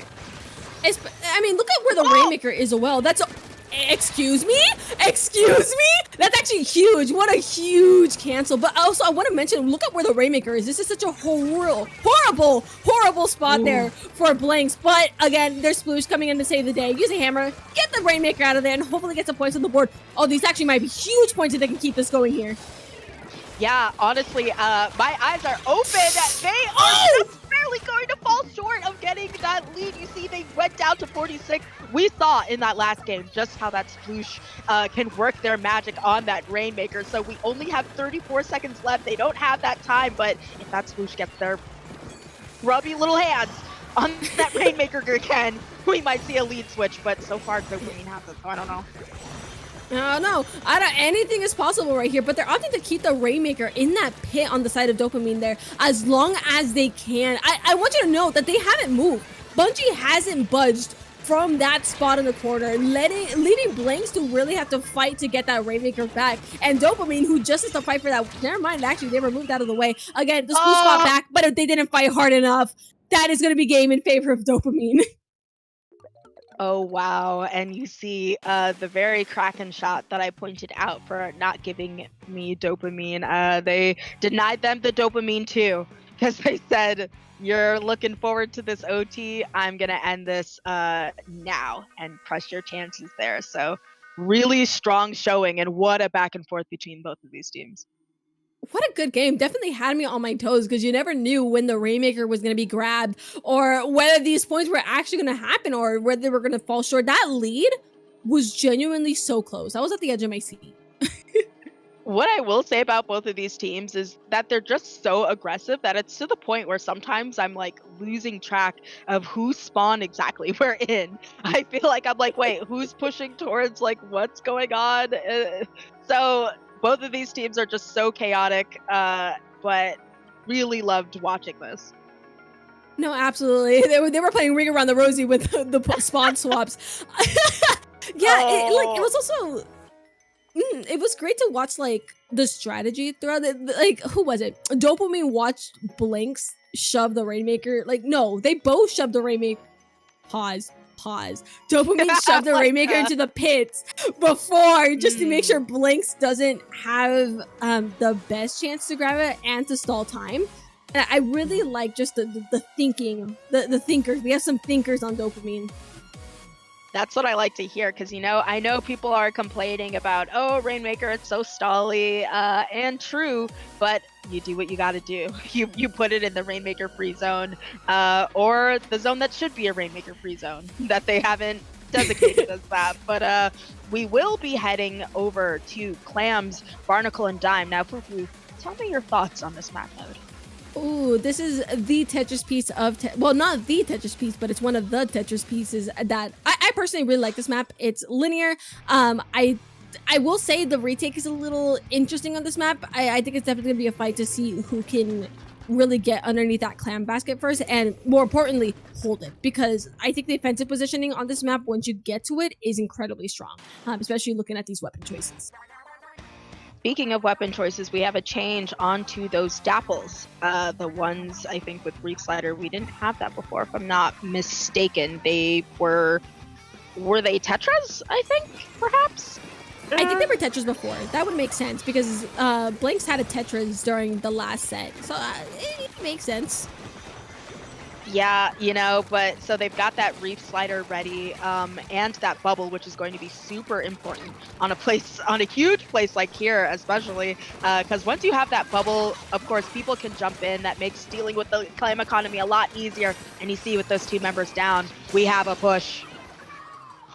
Oh, quote unquote push. We unfortunately having to jump out as a one power clam goes in, but I do appreciate the rest of Blanks not really going in with the singular clam basket, but in exchange of losing two members, Dopamine does get a basically free opportunity to get themselves in there and possibly set up for another push, but there's no clam yet.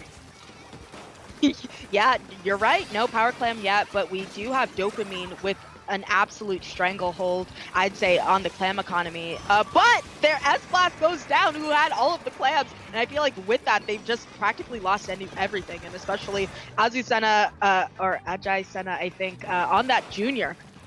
is just low-key playing like a sploosh. Like, they may be off the weapon, but the gameplay persists.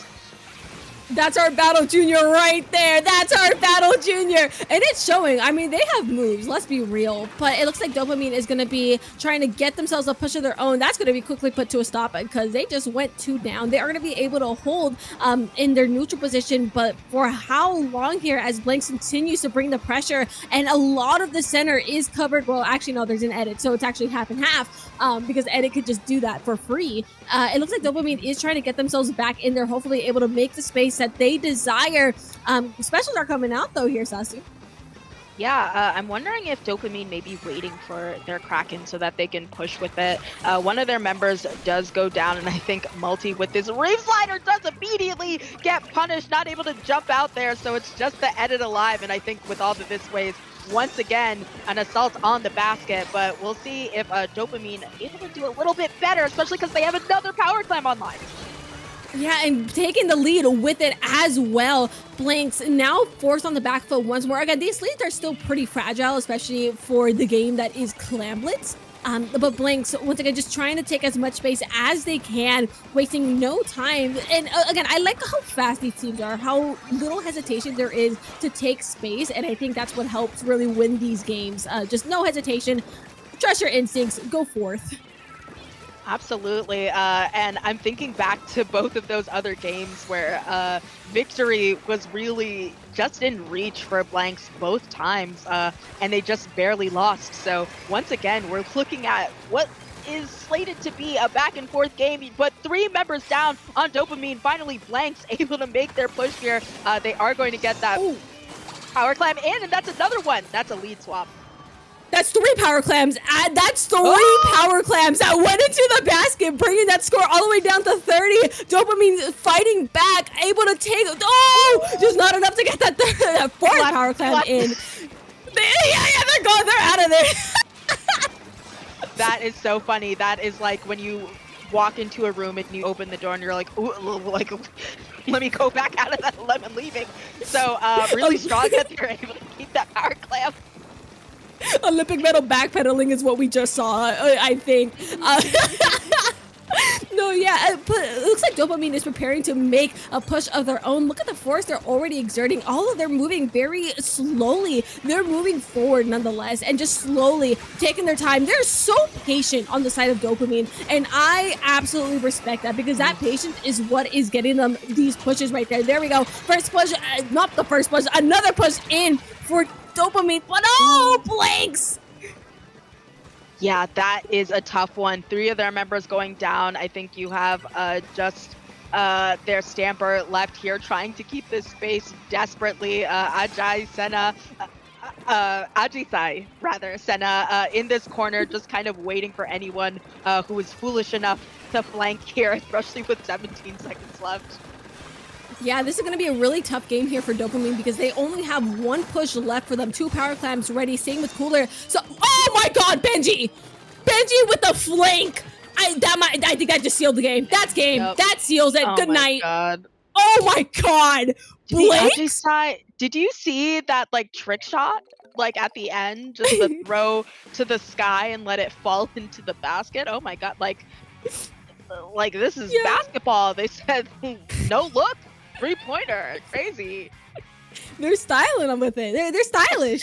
We love to see it. I mean, again, I saw them behind. At a certain point, I knew that there was a player behind Dopamine, but I didn't know whether they were gonna shoot Dopamine in the back. I didn't think they were gonna actually go for the basket. I forget Blanks was in the lead, and it was just such a smart play. I was like, well, what are they gonna do? Open our basket?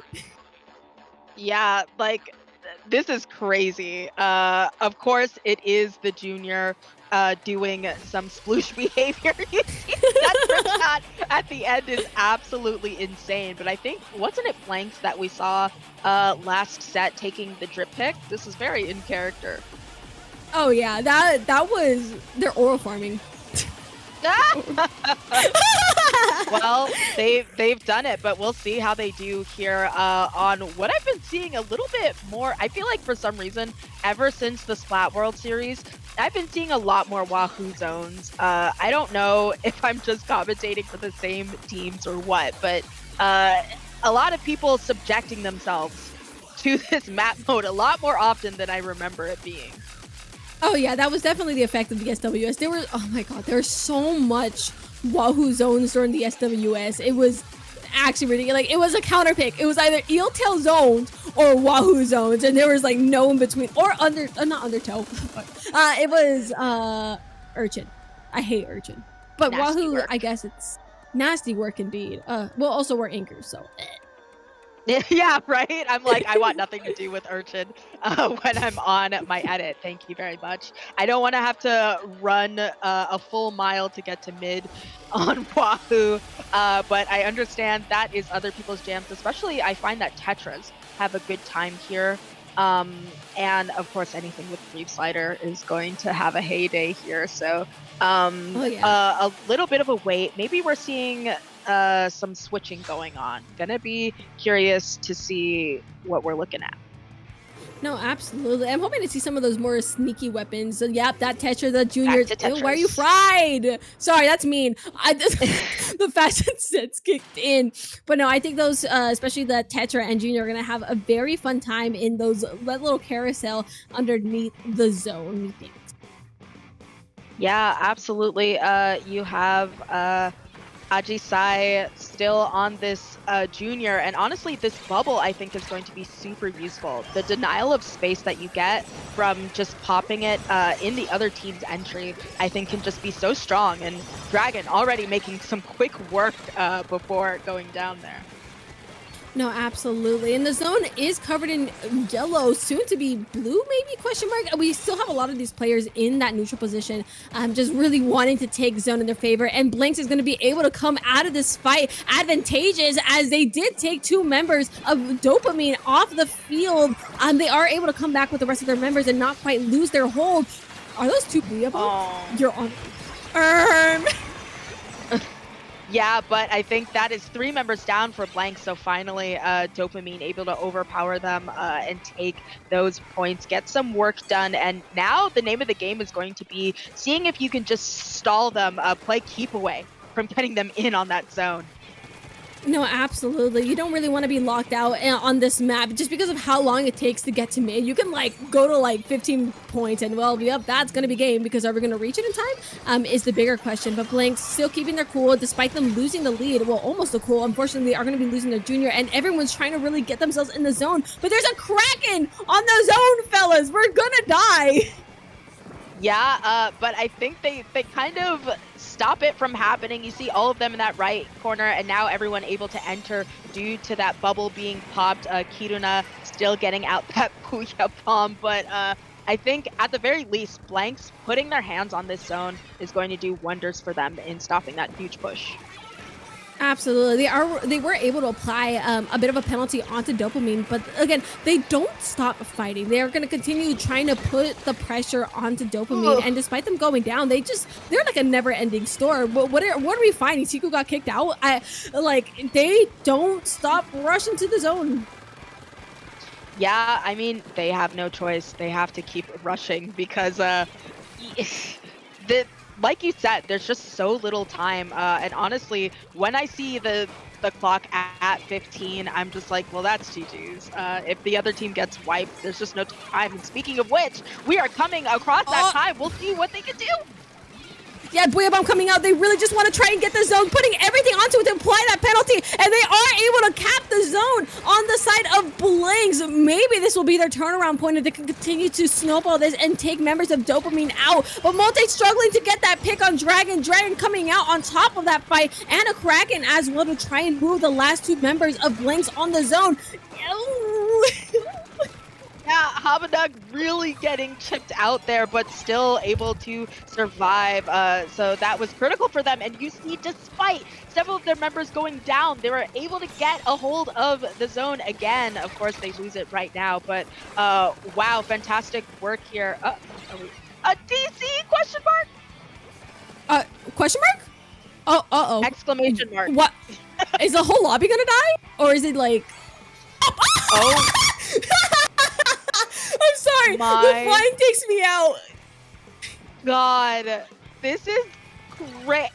And here I'm like, oh, is it my Wi-Fi? No, but this is Cam. Oh, I want them to keep going. No, it's Um. 2v1. This is nasty work. That's a 2v1. Wait. I was gonna say keep playing. Wait, did one come back? no. It's 2v2. It's 2v2. They like. Oh, they were just wait. dead. Yeah, I think this is a pretty even playing field because we have 2 edits and then like a front line to go with it. So this is like this might just be like 2v2. This is not real. We are not. Listen, girls duo cup. Lock in. This is what we're doing now. It's a 2v2. Seeing everybody just get raptured on stream. Flying into the sky. not the rapture. Yoink. Okay, Blank still has an opportunity to try and take this back. Again, Dopamine's 2 last members are going to be fighting to try and take the win home for the rest of their Benny team, but it's just not with Benny falling. Benny's actually wait, no, what? Sasu, hold me, this is gonna get tense. Second, there's no way. The way this is one of the most tense games of the entire. Here they come. They are back in. I think Amen might be trying to just get this cooler for this last push. Honestly, we have a Booyah Bomb, I think, and a Zip between the specials of the frontliners. But you see how that goes down. So I think that might just be it. Amen is locking in. Come on. Wait. No, that's gotta be game. There's no way. No way. Dude, the time was in their favor. There's no shot. The game is gonna go in Blinks' favor. What do I say? What do I say here? We gotta game 5. We gotta game 5. I can't. What? $20 Nintendo. $20 a year USD. Oh, and then the fit, and then the fry fit at the end. Just the exclamation mark. Really? It's the fact that this game is like entirely legal too, just because of the timer. So they're forced to play it out. The luck that it was an even 202 is, yeah, like I don't think I've ever had this happen in the God knows how long I've been like commentating.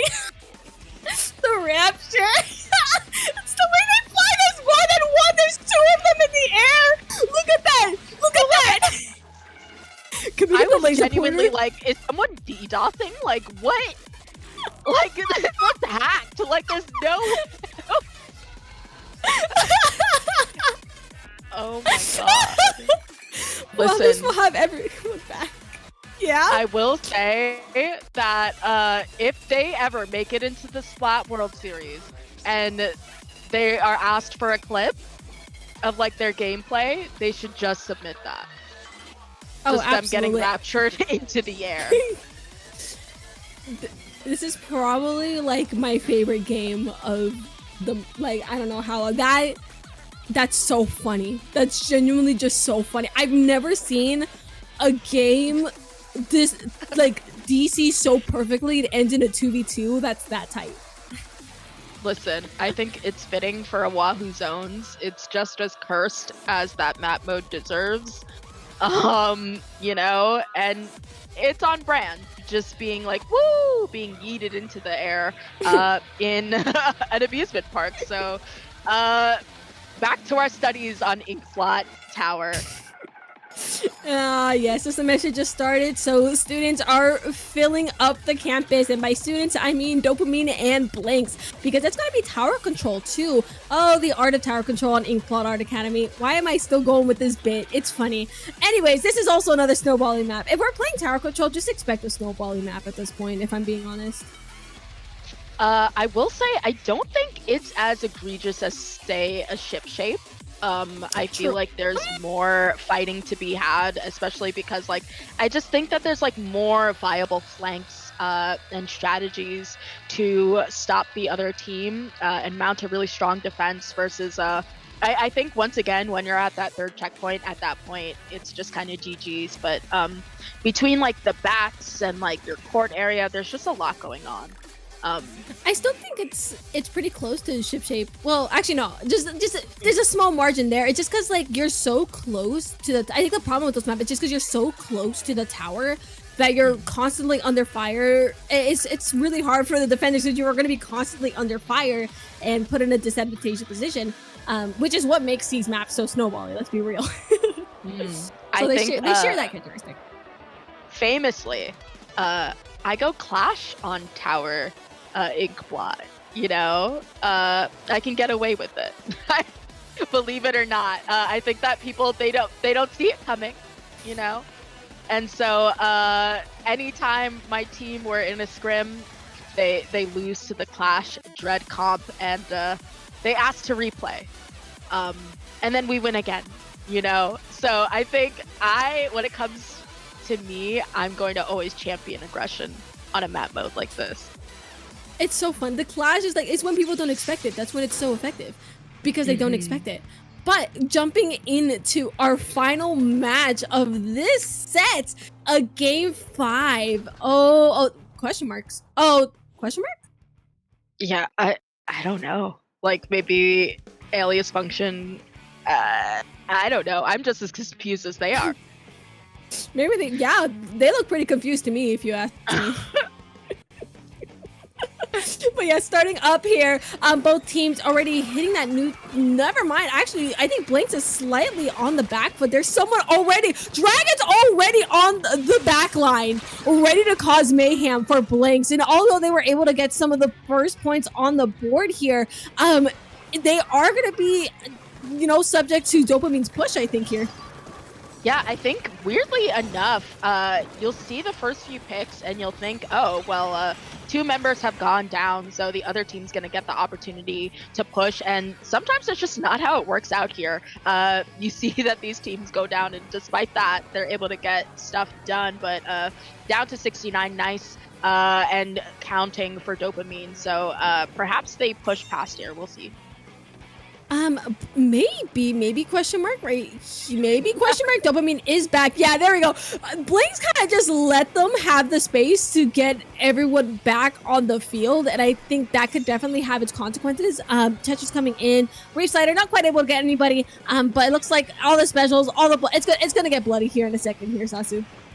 Yeah, I also want to point out that Dopamine just has a really a comp that's really focused on pushing, and I think that's why they've been able to start off with this strong lead. Of course, they have the Kraken, a Zip, a Booyah Bomb for GG's on an aggressive weapon. I just feel like Blank's really going to be tough with this retake.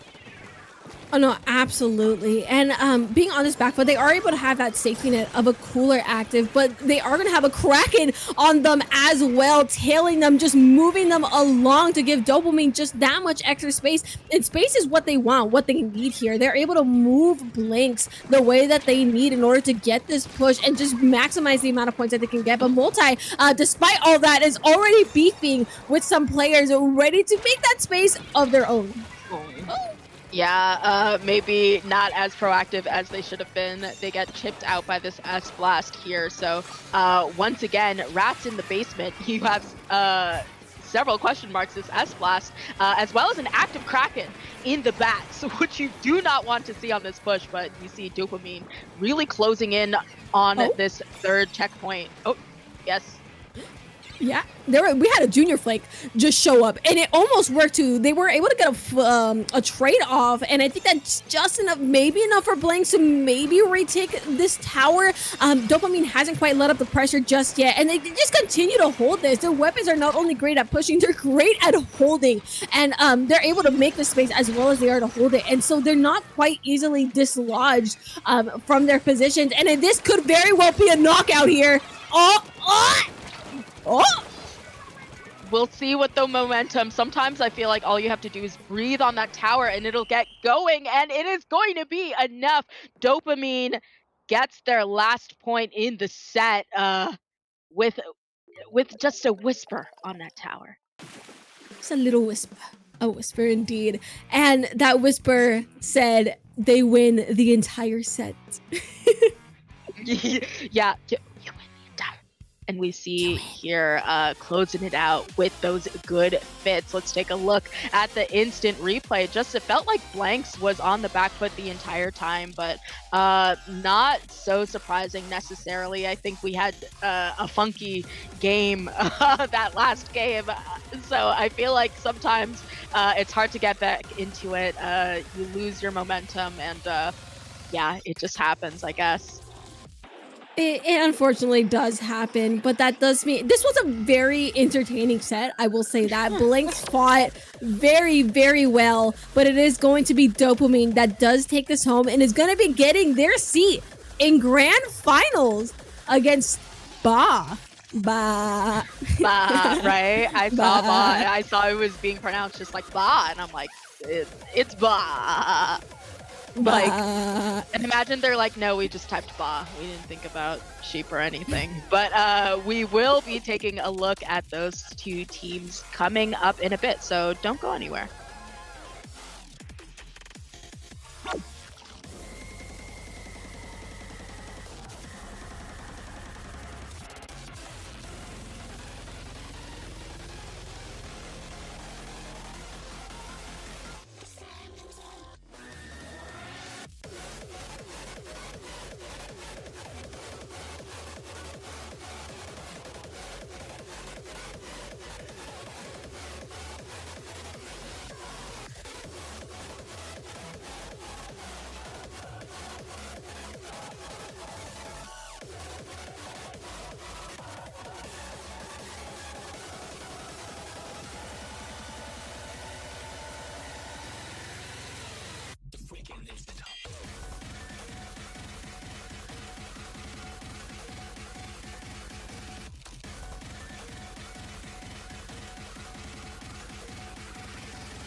On it, boss.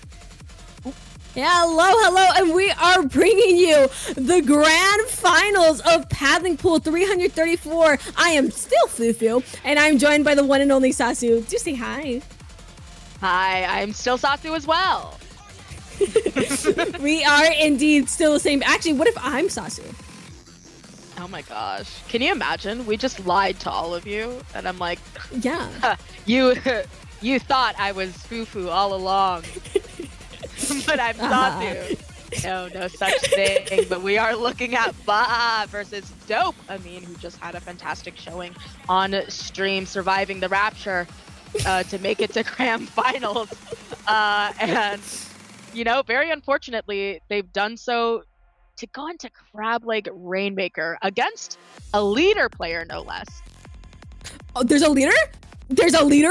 Your If Honor? I'm not mistaken, I could be wrong. Okay, but my bias has swapped. Yeah, there's some bias now. There's a leader, there's some bias. Okay, leader on Crab Leg, pretty nice, pretty awesome, I would say, from Anchor player himself. But not on Rainmaker. It can be. I actually really like camo. You know what Chargers really saw on this map? Camo. I love camo on this map. It's so stupid because you got a crab with it and everything. But still, oh, there's a disconnect. Okay, the Rapture hits. So grab the straggler. There was a straggler. there's the leader. Yummy. Yeah, net error. Oh, we've got jokes. We've got jokes from the S Blast, I see. Yeah, and there's the jet. There. Buccadia. Yeah. Well, We will, I guess Nintendo is still rapturing some of our players away. So that's just going to be that. But I would say I've always been a fan of ZF. So I feel like for a Charger, ZF is also a strong showing here. But I believe it is Bake on the leader, who's known to be a really strong shot. Not splatter shot, but just obviously really good at aiming. So I want to see all of it, methinks. I love my Chargers. They are my Pookies.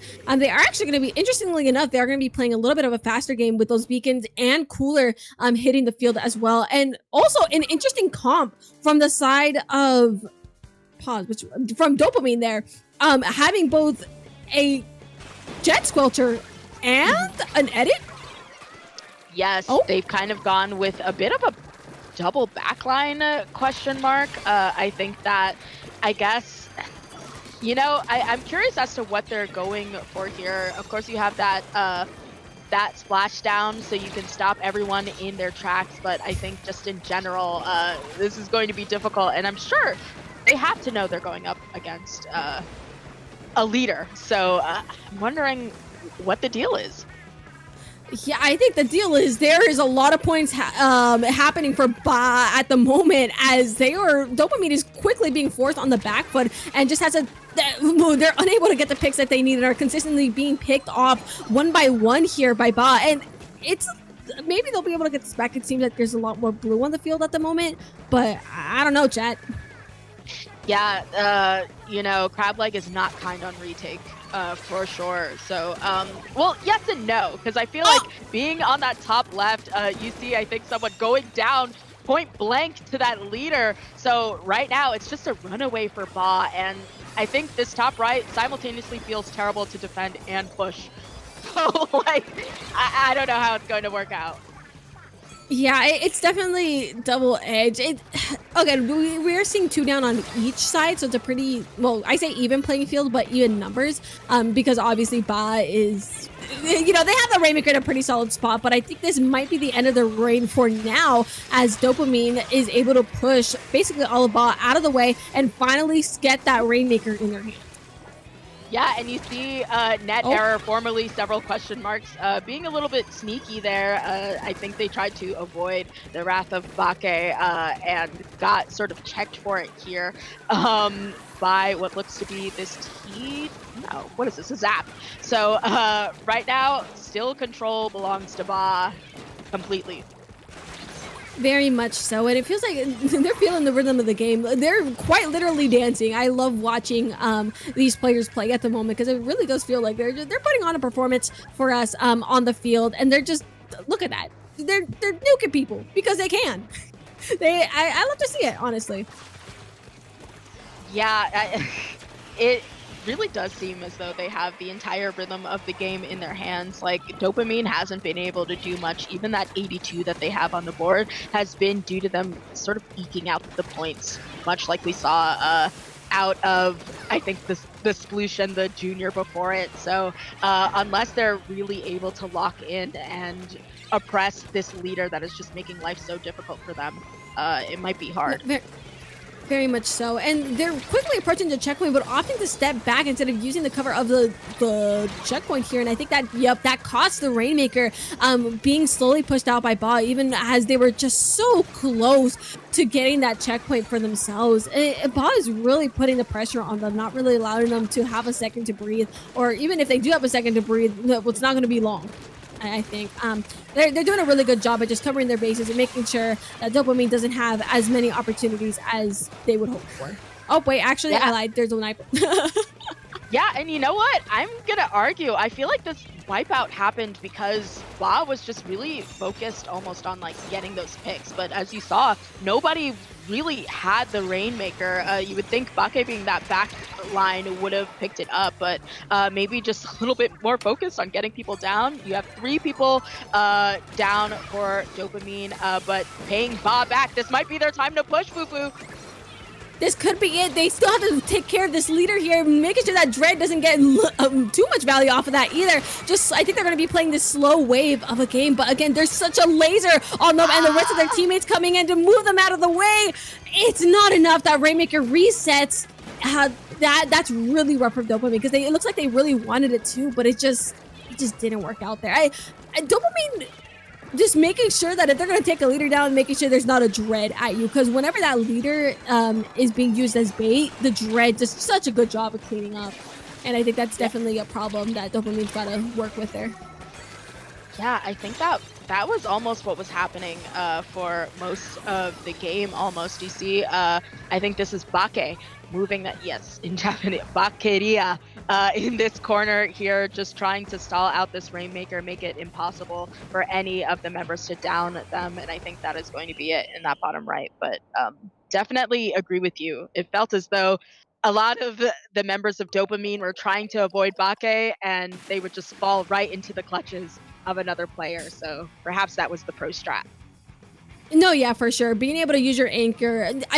They did something that I wish a lot of players would do, is use their anchor as bait. Because some players will just bolt it for the backline, especially if they're causing a lot of trouble. And Ba recognized that and just completely capitalized off of that. And I think Dopamine going into the next match has to realize, well, okay, well, they're doing that, so we have to find kind of a different way around it. Yeah, but it is going to be super different. I think that sometimes people don't even necessarily like being on a charger here. You know, pencils will just kind of like groan or sometimes switch to an edit on a place like Mahi Mahi, if they can afford to do so, of course. So definitely way less leader favored. So we might see a switch from Bake onto that pencil, but I feel as though I usually see them on leader, so that's very unlikely. I think they're probably going to keep the leader. I maybe would see a V leader unless you want the beacons in silly spots. I don't think this map is big enough, personally, to justify beacons, but also when there's a cooler out on the field, and I think it depends how the rest of their team is going to play, there may just not be any changes in the first place. It's still a viable map for leader. That thing, it reaches to ungodly places. We've seen it, we watch it happen, and there's definitely some sillier positions you can take with leader, in my opinion. I still like it on this map, methinks.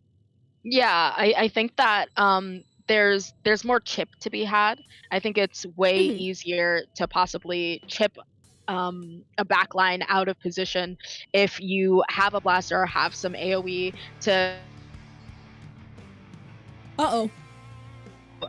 So, are you back?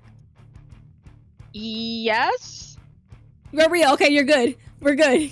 You scared me. You're like Thanos. You like got Thanos snapped for a second. But you were saying? Question mark? Are we all getting Thanos snapped? Because it looks as though there was a long opening. Is that just me? Yeah. Into Nope. the game? Oh, there it goes. DC, maybe, listen, this could be a global internet problem. It's right here. Because the fact that I'm having issues, apparently, there's also issues there. And interestingly enough, Bake switches off to the pencil, so we did see that switch, and I get it. This is a bit more of a cramped space for a charger. It does make sense. You got the call. You had it. You saw the future. Call yourself Shulk the way you're seeing the future right now. But yeah, hopefully we'll be seeing our players come in relatively soon and to get this grand finals going. I can't believe I too got raptured. Straight. It happens to the best of us, you know, just occasionally yoink.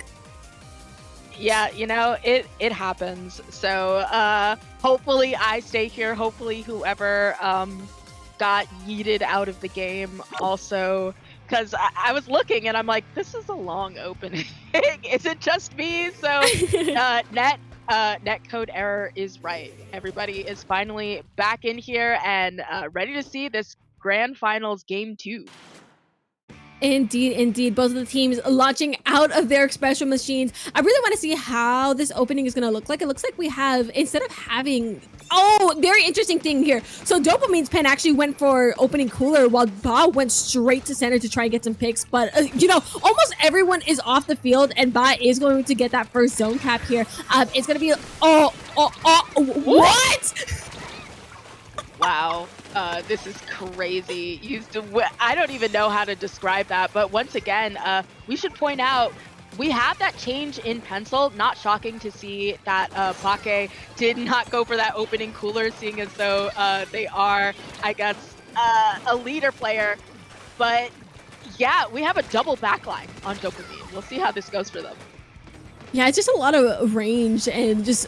I think it's very interesting because you have a lot of points that you can, different little mini crossfire positions you guys can play off on the side of Dopamine. It's an interesting pick. Also, the splashdown. I think that splashdown is like probably the biggest thing that's coming out of that weapon. Methinks. Yeah, absolutely. I think rather than a backline, they're sort of just playing it like a long-ranged shooter. So it's just like pro, but when I say worse, just more annoying because of the range it has. But you see that Ba has done a really good job of just mowing down the Dopamine members. They have the zone once again, and they're finally putting points on the board. Yeah, but Dopamine is definitely starting to fight back because they're still able to take members of Ba off the field. But just as, you know, we're transferring players around, but Ba is able to, you know, finally find some stabilization in that and get some of their players moving forward and cause some mayhem. Aura boy, farming some Aura, able to take the pen off and still, why are you still here? How are you still here? Why is Dopamine letting you still be there? That's insane work, if I'm being honest.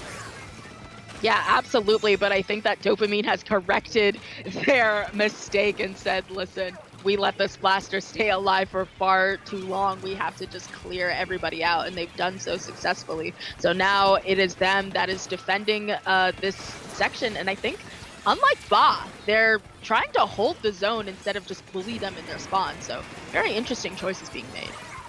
I mean, considering they have a double backline situation going on, it makes sense. They don't have the same aggressive power. That's a rough reef slider. That's such a rough reef slider. It still makes sense with their weapons, but then, yeah. We hate to see it, though. We hate to see the reef slider immediate jump out. Like, all I can think is, what if that were me? And unfortunately, I think a bit of a trade out there. So right now, Boss still has their hands on the zone, but Bungie coming right in there to see what they can get done, and it's just not much. So still in Boss hands. Yeah, Dopamine is very much in danger, though. These last 15 ticks of the zone are approaching, and whether they can get the rest of their teammates in time, they just lost one of their members. I think this is game. That's gonna be game in favor of Ba. Dopamine, unfortunately, not able to get their members there in time. Ba sitting at a pretty 2-0 score right now. This is a weird game, though. Like, it was like weirdly back and forth. Like, I don't know what was going on. It just kind of seemed like everyone was everywhere all at once. Of course, Ouroboros with a really strong hold on that blaster. But between, I think that's Aru, at least from their name in Japanese. I don't know. There was just a lot, poo-poo. there was a lot going on. It was like... What? It was a lot like back and forth at some points. And I feel like Dopamine, I think it would have been a lot closer for them if they didn't get capped by Reef Slider. But even then, you know, Ba was still able to find that stability somewhere and hold that zone enough to close the game out. So we got to give props where props are due. And oh my goodness, this is going to be fun. But look at our next map here. Oh my gosh. Woo, getting a little chilly, is it? I feel A little chilly. a snowball happening because, oh my gosh, oof, Tower Haggle feels bad, man. Feels bad. Is it bad that I kind of want to see the leader come out again, even though, like, I think both weapons are valuable. Yeah, both weapons are valuable on this map. I like both weapons on this map personally, so I think it's either or. But we're gonna get our answers very, very soon as we enter a game point for Ba on Hagglefish Tower. Yep, pen. Woo. Look at that. We are seeing a pencil instead of the leader. But you do what you got to do. I can't knock the hustle if you need cooler. And I think also we have Aru here on a forge. Which I love to see. I think that this was personally for me. And interestingly enough, despite the fact that we've been seeing, I think, a lot of forge out of Dopamine. Is that right? No, but they do have a Frozen Pro. So pro on both sides. Sasu's happy. Yeah, I love the pro. I love the Winter Pro being on the field. Missiles, no matter what, missiles are never going to be bad. Extra value, Your Honor. But it looks like things are not going in the way that Dopamine is expecting, as they just went 2 down. Oh, like they were genuinely fighting 3 members of like Ba. They went all three went around the side. It's like, what? Okay, sure, it worked. Yeah, but you have Net Error bringing out that Booyah to try and stop this snowball that has started rolling. And I think we have, this shark in the bottom left. I think both of them able to somehow get out of that situation. And the strikes come out. So right now, I think that Ba, despite the fact that they don't have that many points, they have a really good hold on this map. Very much so. We are seeing those midlines start to move forward and try to make some space of their own, leaving the pen to handle the tower. I would really... Oh, this Booyah Bomb can be deadly here in a second because all of them coming out from Dopamine. But again, Ba is like a dog. You give a toy and they're not going to let go because this tower continues to move on to the second checkpoint. This could very well snowball to the end here, Sasu. Yeah, this is interesting because I'm realizing that the Frozen Pro... I think that they were the one that was on the Kraken shot. So I'm curious as to what this switch is about. But once again, we have yet another Booyah from the Forge as they try to hold on. And they do so enough for their... Whoa! Wipe out due to a bomb, I think? Yup, that's a bomb, all right. Spot Bomb took 3 people out, allowing Ba to keep their position on this push by some miracle or dismay from Dopamine. That's insane work. And what? Just what? I think that is pure skill. I saw that bomb go down, but I think maybe the members of Dopamine did not see it. That was just crazy to get a wipeout on that, but I think even so, they've lost a little bit of their positioning. They weren't able to keep that push going, even though Bake was holding on to their positioning here. So the tower makes its way through. Of note, Dopamine yet to put any points on the board, and especially with these strikes coming out, we might be close to GG's, Fufu. It could be very close, but there's 2 down on Ba, 3 down, and just the last member here with the Booyah Bomb in hand, just trying the Booyah Bomb in a dream, and the dream is over. No, not over just yet. Ba is in the lead, leaving Dopamine to fight such an uphill battle against the 14 points that Ba has at the moment. Yeah, this has got to feel pretty terrible. This is a really high mountain to climb. Net Error bringing up this flank to see what chips they can get done, and an absolute critical pick, I would say, into a wipeout. Just the other members clearly were super busy, and they have the makings now to make an absolutely critical run if they hold this space. Absolutely, and I'm having my eyes on the Zipcaster right now because that can just move people exactly where Dopamine wants them, but that Zipcaster is going to quickly go down just as fast as it came out, and with the missiles coming out as well, Dragon just trying to do what they can to move more of Ba. Everyone's in this one corner! You guys are scaring me! Literally scaring me! Oh my goodness, this is going to be tense here. Just trying to pick out these power positions with Dopamine to just try and get this lead!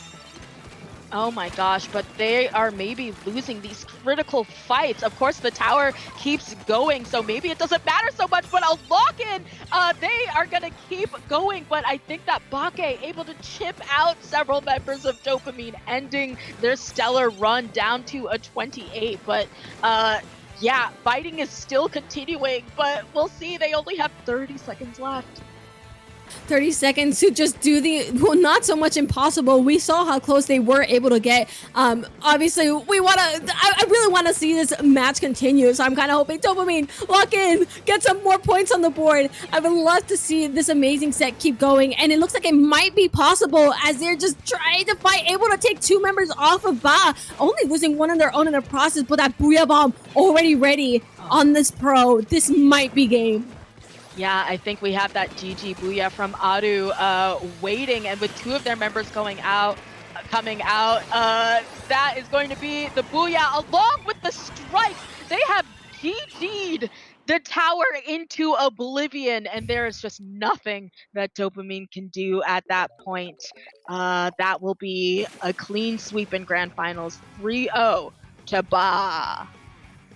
What an amazing game that we just saw. You know, Ba taking home 3-0, but Dopamine just put up such a good fight and got so close as well. I need to see this again. Mods, rewind this. I gotta go again. Yeah, let's take a look at these replays here. Of course, you have a trade there along with the missiles, and once again, Adu with the signature hold on that Booyah, almost getting them the knockout in that push. It was so close right there, but the bomb, that bomb was crazy. That was insane. I saw it and I thought it might get like one guy. Like, I think, is this us seeing it again? Question mark? No, this is a different point. But I think I saw the bomb and I was like, someone might try to climb up there. But the fact that 3 people did and they all went down was wild. That's like the stuff you see in like movies right there. Like, what do you mean you got 3 with a bomb? And everyone running into the strikes. That makes me so sad. Oh no. I think it's okay. Like, 2 people went down to Booyah, and then Dragon was like, oh, I'm gonna wait out that Booyah, and then I'm gonna jump on the tower very wisely. But the strikes came out. They said, we are not done. We've got more GGs in our pockets. That was it. And that called it. That was the calling cards. The fact that they had the Booyah Bomb and strikes, they were like, yeah, we really got to make sure this game is ours, and just sent it all. Yup. But it works. Nasty work, but it got them the win. But nasty works. You know, nasty works.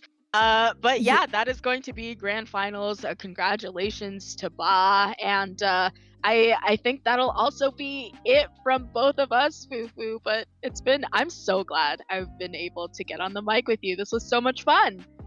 Likewise, it's such a fun time. We're gonna do this again sometime. There's no way we aren't. It was such a pleasure being here with you. But before we sign off, Sasu, where can the people find you today?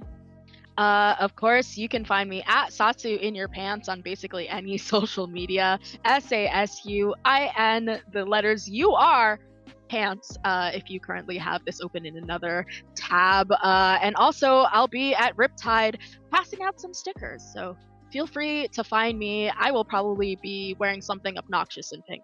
But speaking of which, where can the people find you, Fufu? You guys can find me at splatfufu.sunsetsurge.inc on Blue Sky or splatfufu just about anywhere else. Once my wrists are back to normal, I will maybe return back to streaming and give you guys some more art. But for now, you guys will be hearing me on mic. I will also be at Riptide. I am part of the trading card project, so come find me. I will have a card and a sticker for you. Call it a 2-for-1 special. But yeah, just come say hi if you find us. That being said, that is all for Pathing Pool 334. Congrats to Ba, and we will be signing off. But before we go, want to give a thank you to Jorian, who is streaming in the background and doing all of the graphics and everything. So Jorian, truly the backbone of streaming for Western Splatoon. A shout out to you, and thank you for doing all the work behind the scenes. We love Jorian in this house. We all cheered. But yeah, that will be it. Hopefully we get to see some of you guys in person, but till then, thank